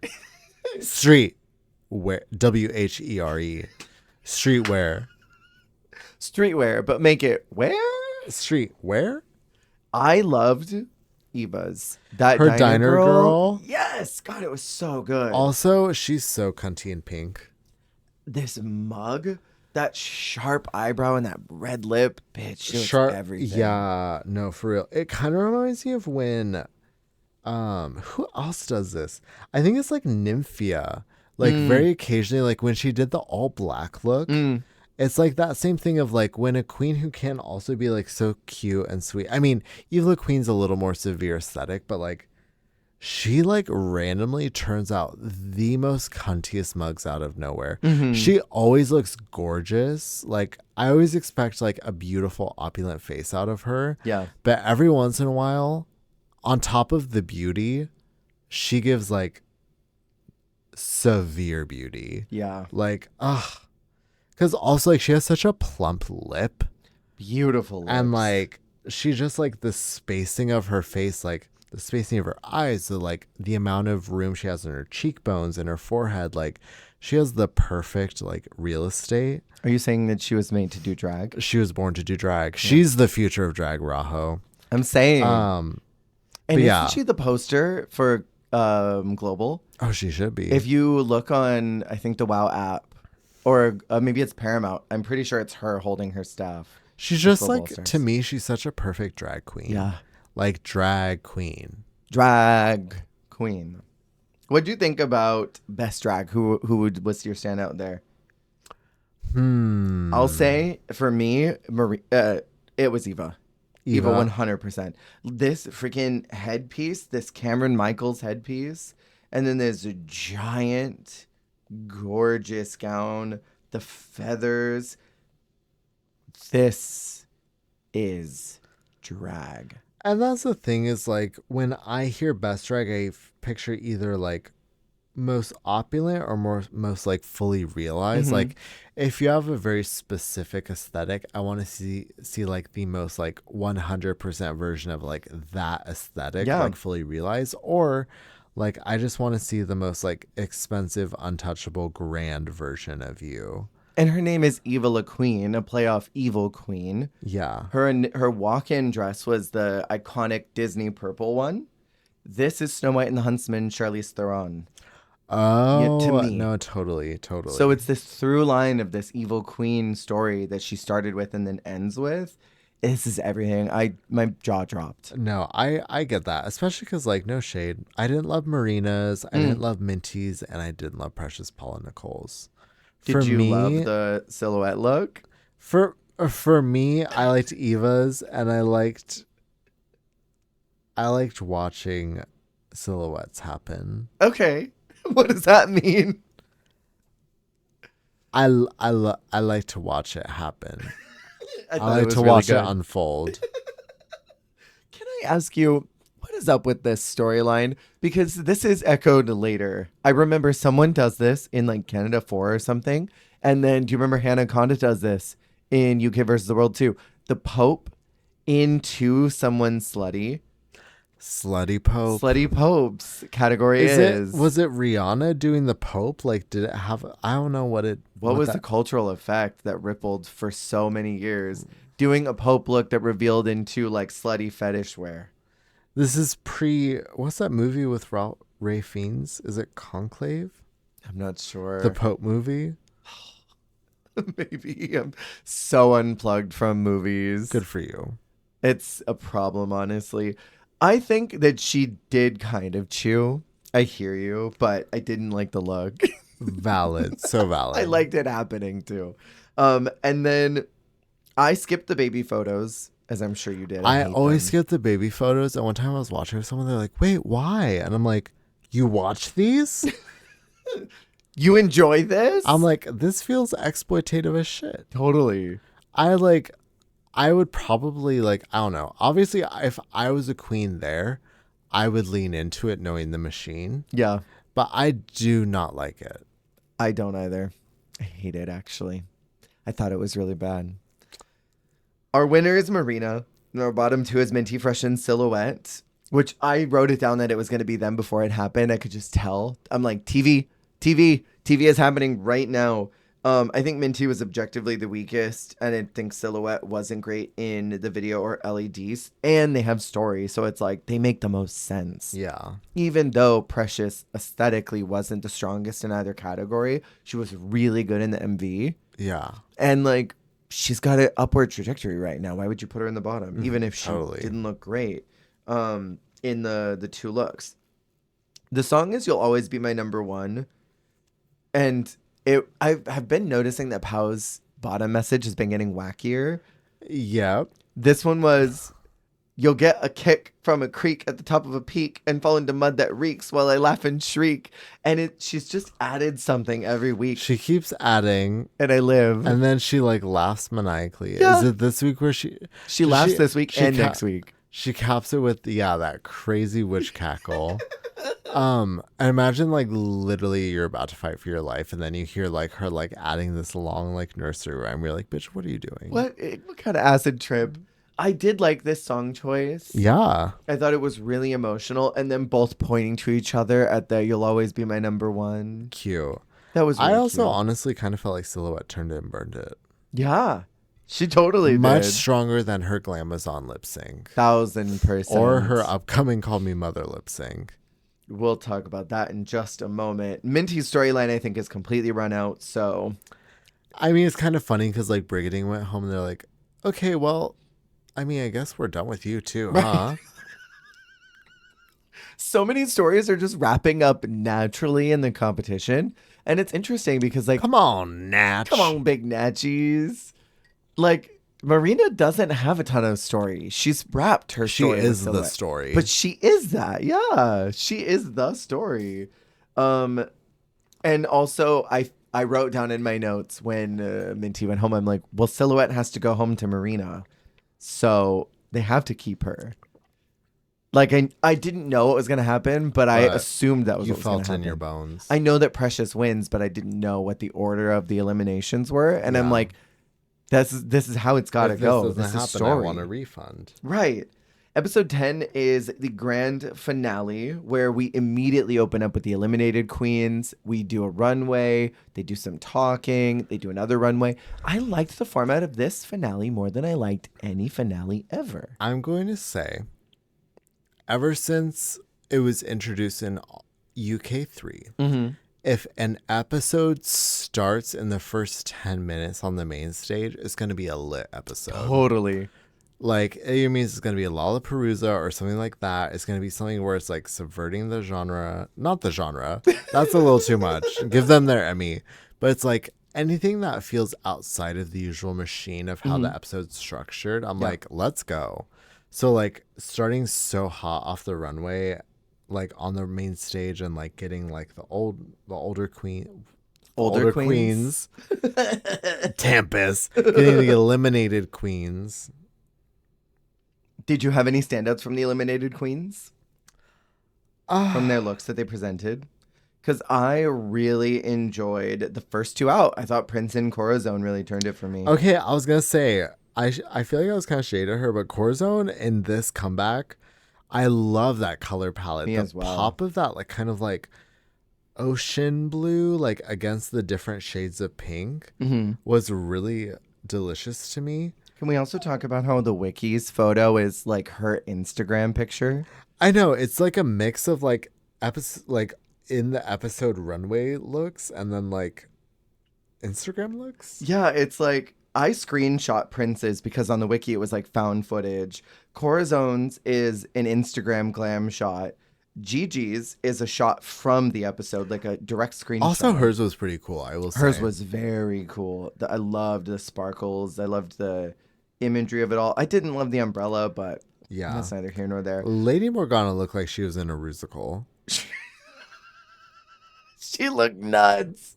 And then Tooting's is a glam shot from Instagram as well. Venus is like so edited, but it looks cunty. And then Brigading's is a screenshot from the episode, and then Minty's is also from Instagram. Venus was giving, I thought I was going to be here. Venus was giving, I thought I won. Her mug in this is spectacular too. Yeah. It's so, a lot of these looks worked me out. Yeah, mugged down. And then we get a double runway. After a performance from Pow too, which was really good. Oh my God, the Mama Pow performance. She has 3 costume changes this week. The way this also performs was like literally like 5 minutes. It was so good. It was so long. It was crazy. It was drama. It was retro. It was camp. Yeah. It was hilarious. It was everything. I lived. We get the 2 runways, which is Fabulous Campiest Drag. These were great looks. Did you have any standouts? I mean, in different ways. Sure. I mean, like, do we want to just do all 4? Sure. Let's get into it. Okay, so Precious was doing a camp look, and she says in her confessional, yeah, so I'm in my camp look. Wait, it's not camping? Campiest? Oh, I think I got the wrong note. I'm sorry. She ate it, though. Iconic. It was so good. And it was actually like a really good look. I love her in black hair. I think it looks really fun. But no, the color was cute. The build was cute. And it was campy. Like she was smart with it. She literally has a camping tent as her skirt. It's so perfect. Nothing says camp like literal camping materials. Looking camping directly in the eyes. Alexis Camp Wanakiki tea. Yes. We have Eva doing a lumpia inspiration. I didn't think it was particularly campy. It looks like little Biscoff cookies or something to me when I see it. I'm like, are these ladyfingers? Like, what am I looking at? I think if you were to cut from like chest up, that's very camp to me. But then the dress is it's not campy to me. It's just an interesting, silly pattern. I saw like a dissertation on camp versus kitsch. Is this more kitschy than campy? I think I watched the same thing. Wouldn't you say this is kitsch? This is very kitsch. Because the definition of kitsch is that it's something that's commercial. Lumpia would be something that is commercial. Because this is also, to me, it's not giving camp, but it is like kind of like kitschy. Yeah. It was like a 6-minute video, right? I watched the exact And then there was a video where he's like, this is camp. Yes. This is kitsch. Yeah. I watched the exact same dissertation. Yeah, I was hilarious. I thought it was fun, yeah. Even though like both terms have kind of been so like, it's like trade. Right. It's like, what does it mean anymore? Right. It's gotten a little diluted. Silhouette was inspired by the OG Camp Diva Cher. I thought it was a fun look. I love the chest piece. Yeah. I don't love the weird like All Stars 1 like superhero headpiece. It's so All Stars 1. But I like honestly, I just need her to do Cher hair. Totally. Like you have a million of those wigs. Literally just give me long black hair. She got them from that warehouse sale and she chose not to wear it. Bitch. Literally it's just like be the third to the chest piece. Like mimic what's on your titties. And I would have been happier than what she had going on. With the light pink lip and the blue eyeshadow. Yeah. Yeah. It would have been fierce. And then for Marina's campiest, she is doing a tuna can, is my understanding of this. And then when she turns around, it says charisma, uniqueness, nerve, and talent as the nutritional facts. Yeah, she was definitely leaning into it. Hers was very like, when Violet was like, I hate when queens are like, like it was very like like the faces she was making and like the performance of it was very like it's giving on Dragula, like when a queen who doesn't do filth is like, oh, you want filth? Like here's toilet paper, here's poop, here's flies. She was giving like, oh, you want camp? Like I'm giving you funny faces. I'm giving you like, yeah. But I thought it was good. It was good. What is up with the tights though? Marina's not had a tight problem most of the season. These are like Dijon. These are spicy mustard. Back when I was doing drag, I had one pair of tights that was like really non-see-through. It was a dark color so that my legs would look tan. And then I put a bunch of lighter more sheer tights over that so that the darker color would come out underneath everything. So like I almost wonder, is this like supposed to be the 5th or 6th layer of tights? It just, the other one's ripped and she just was like, well, layer 5 to 1 are gone, so layer 6 it is. I think I just heard on Sibling Rivalry, Naomi said matte tight, sheer tight fishnet. Yeah. Mm-hmm. She got the order wrong. She put the mat on the top. And then we have our second runway category, which is Indigenous Extravaganza. Period. Precious made my mouth drop. Neons! Oh my God, I screamed. It was so inspired. Yeah, I love like a recognizable aesthetic and like an unrecognizable execution. Yeah. And like taking the neon but doing it in such like a clear like silhouette and vibe. Like it was so cool. It was everything. God, she looks so good. And like all those neons against the like brown like fur behind her. Yeah. Or like hair. Like I don't know what you would, it's not fur. It is like a hair like piece. Yeah. Like back piece. But it just was so delicious to the eyes. I want to eat this. It looks like candy. her. It looks so good. Yeah. I thought Eva looked really pretty. Yes, glamorous, opulent as always, regal, first lady vibes. Very first lady vibes. Very politician wife. What did you think about Silhouette? Because I wasn't really living for the choice that she made overall. It kind of looks like an unfinished garment. I'll say, I was living for hers and I was living for Marina's. I was living for either. They didn't feel like that runway. No. They felt like something else. It was weird because they both felt like they were kind of from a similar runway, but not that runway. Yeah, something adjacent to. I think Marina may have been slightly closer with the train, but not necessarily the dress itself. Like the dress was giving Miss Philippines 2021. Totally. The train was really cool, and I did appreciate that train. Yeah. I think that was more on the money, but the dress itself, if you took that train out, and that was the other thing too, is the dress and the train felt like two separate pieces, and the train was what drove it home. Yeah. I mean, choo-choo. But the dress was like Vanna White, like flipping letters on Wheel of Fortune. Yes, exactly what it was. And then they all vote for Miss Congeniality, who they pick as Lady Morgana, and I'm sure that they probably felt bad about this later. As we did. As we do. And then they have a lip sync wheel where they have to lip sync against each other. The first... Hold on, I wrote down in my notes. Do you think that Marina has a reveal under this? No. Might as well put lip syncing dress over it. Right. Reveal. The wheel lands on Precious first, and she lip syncs against Eva. And they both seem genuinely bummed that they had to do this. I know. Kind of sad. I think all the pairings would have been sad, no matter who, but theirs feels really impactful. Obviously, we had to get Marina X Silhouette. Right? They have to lip sync to Sissy That Walk. I have to ask you, why was it slowed down by like 0.1? Did you notice that?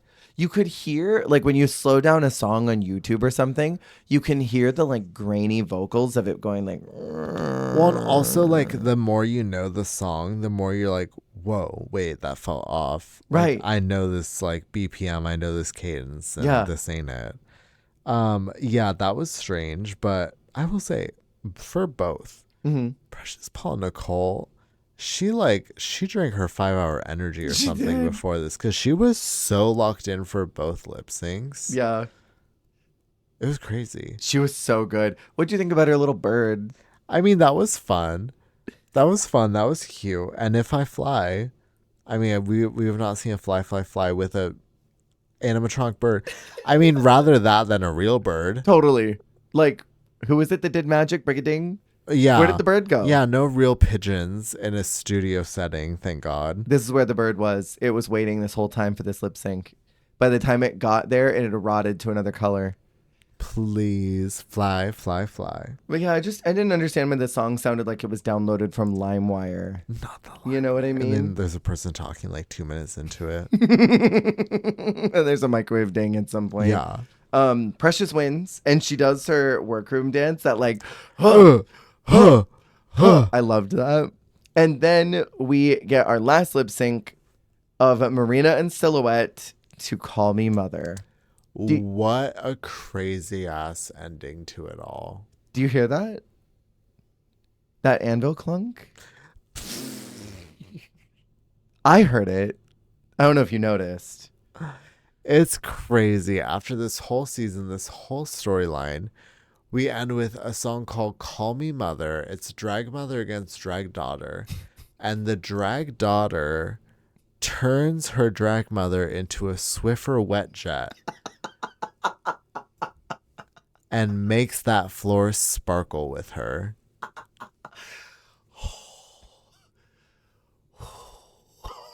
Marina Summers Swiffered the floor with Silhouette's taint. Literally, but she I mean, sure, was it nogging? Yes, I didn't care. She also drank her 5-hour energy. She did. My favorite, though, and I told you this before we filmed, was Silhouette pointing to her mouth doing the Kokomon Trees too. Na na na na na na na. But then her hands go down when it goes pa pa da da da da da, okay, which is the more technically let's difficult talk about part. the queen of timing between that and literally revealing at the like the last note of the song, no more words, nothing. It's the ending like note. Yeah. She rips off her reveal. Yeah. To reveal like what, like a red glittery bodysuit, whatever. But like I was like, what? Like why is it like the final air horn and you're like, yeah, let me tear off this tearaway. I have a tearaway underneath my tearaway. It was crazy. You know what's interesting about Call Me Mother? The fact that it's been used so many times, one. But also, I feel like we've had this one other time before in another lip sync. They use this again in Thailand 3. Oh. And every time that they do this song, there's this part in the interlude where Rue's going, swoosh, wash, swoosh, swoosh, wash, Oh, yeah. whatever she's saying.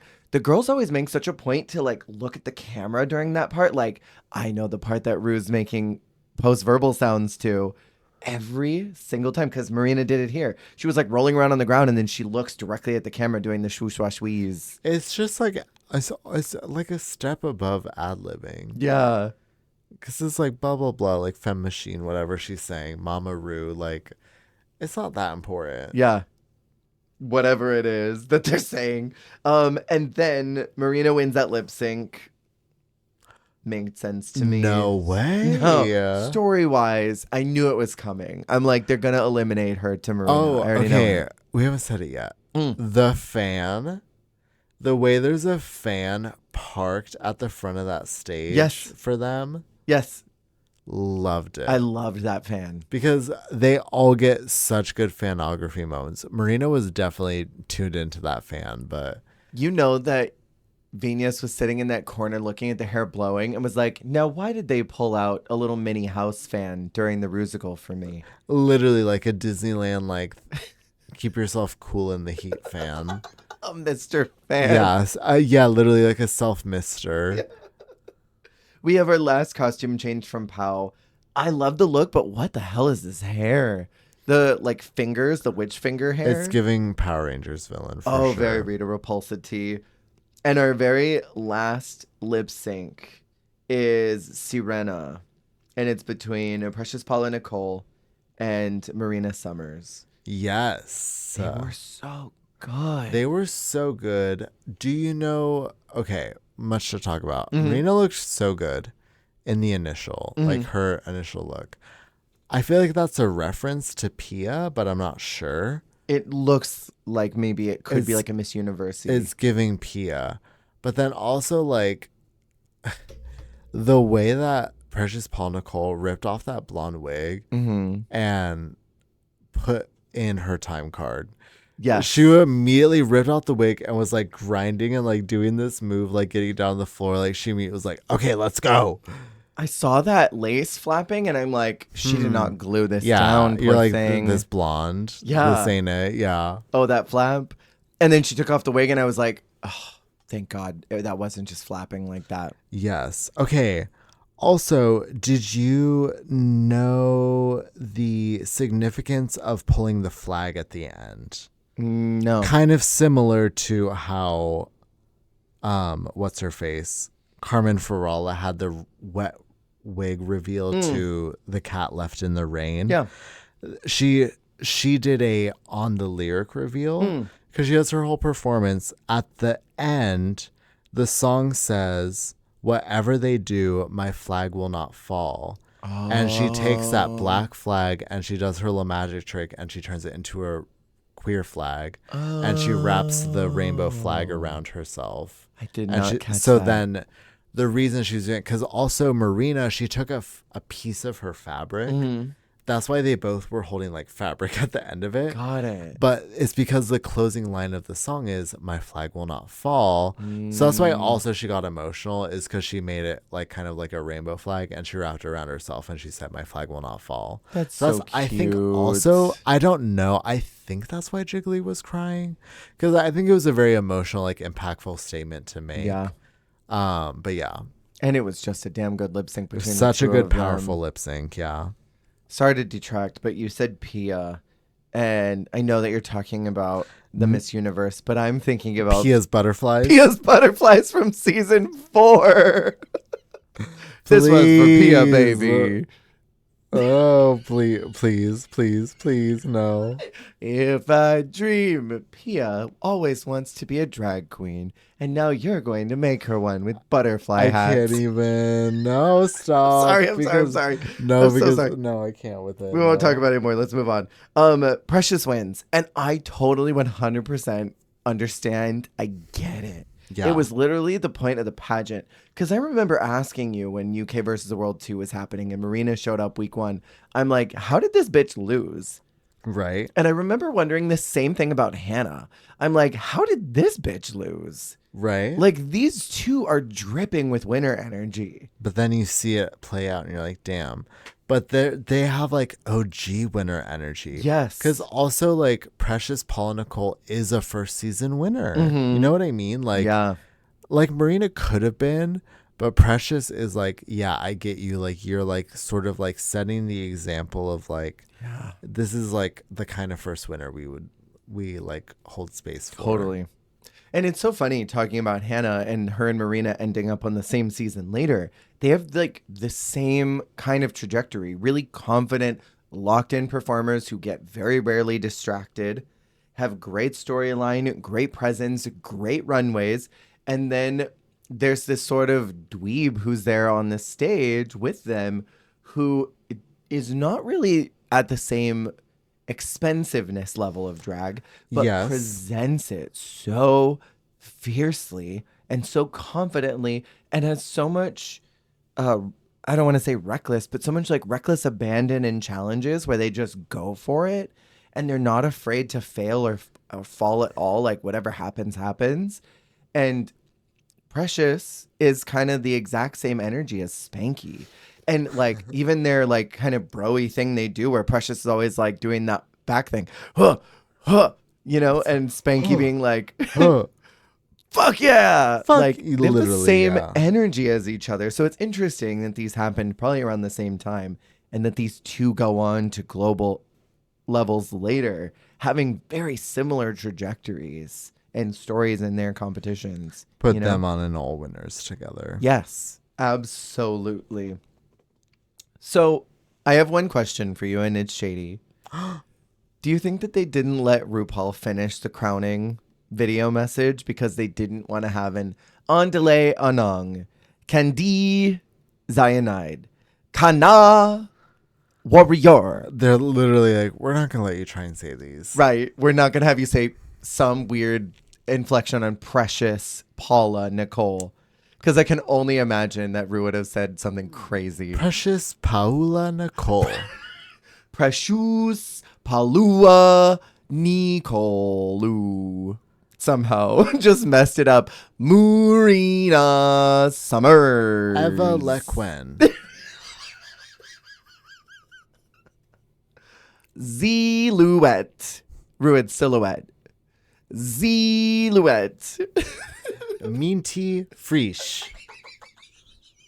They were like, yeah, we cannot have her do that again. No, thank you, RuPaul. I thought that was wild to bring her in for such a short message. Okay, controversial opinions. You know it's coming. On this first breakout season. I mean, I kind of said it. I kind of thought Silhouette ate up that sewing challenge. But then also I get why Minty won it. Yeah. But I feel like it could have easily gone to Silhouette or Marina. Totally. I think if I'm being spicy, I mean, I already said it, but I think that probably Minty should have gone home in the first Brigading lip sync. Spicy. Yeah. That's very spicy. And then save the double for the next week. No, I get that. I agree with that, though, because I think also the makeover would have been a great double save because of the makeover. Yeah. And then last question, who do you want to see if we were to bring anyone back? I know we already have Marina. We've already had Marina and Eva come back to our screens, but I would like to see all of them come back in no particular order, but kind of. Turing. Okay. Venus Deluxe. Yes. More Eva La Queen, more Marina Summers. Yes. I mean, I'm sure you'd say Brigading. I would. I think too there's also like English comprehension to take into consideration because they have to be able to find a common language everyone can speak. I would think Brigading because she does have a lot of English comprehension. almost all of her confessionals were in English. Yeah. And then I think Turing seemed like she had pretty good English comprehension as well. So I would love the two of them in particular. And I would love to see Eva again. Love me some Evalequin. I would love to see a scenario where it's like global but not Rue hosted. You know? So then everyone can be treated fairly. Right, because does it feel global when it's in US with RuPaul? And didn't Eva go home like second? We're not going to talk about that. I think I peeped at the wiki to be like, how far did Eva go? We're not going to talk about that. Oh, okay. We won't talk about that. We won't talk about Global All-Stars until we have to talk about Global All-Stars. So coming up next week, we have Drag Race UK 4. Crazy. I know. I mean, she's a moment. She is. She's fun. And then after that is Italia too. Oh my God. I know, right? It's crazy. I'm not ready. But thank you all for listening. I know this is a little bit longer of one, but remember, you're doing a great job. You're doing the best you can. And that is all that you can do. And goodbye. Bye.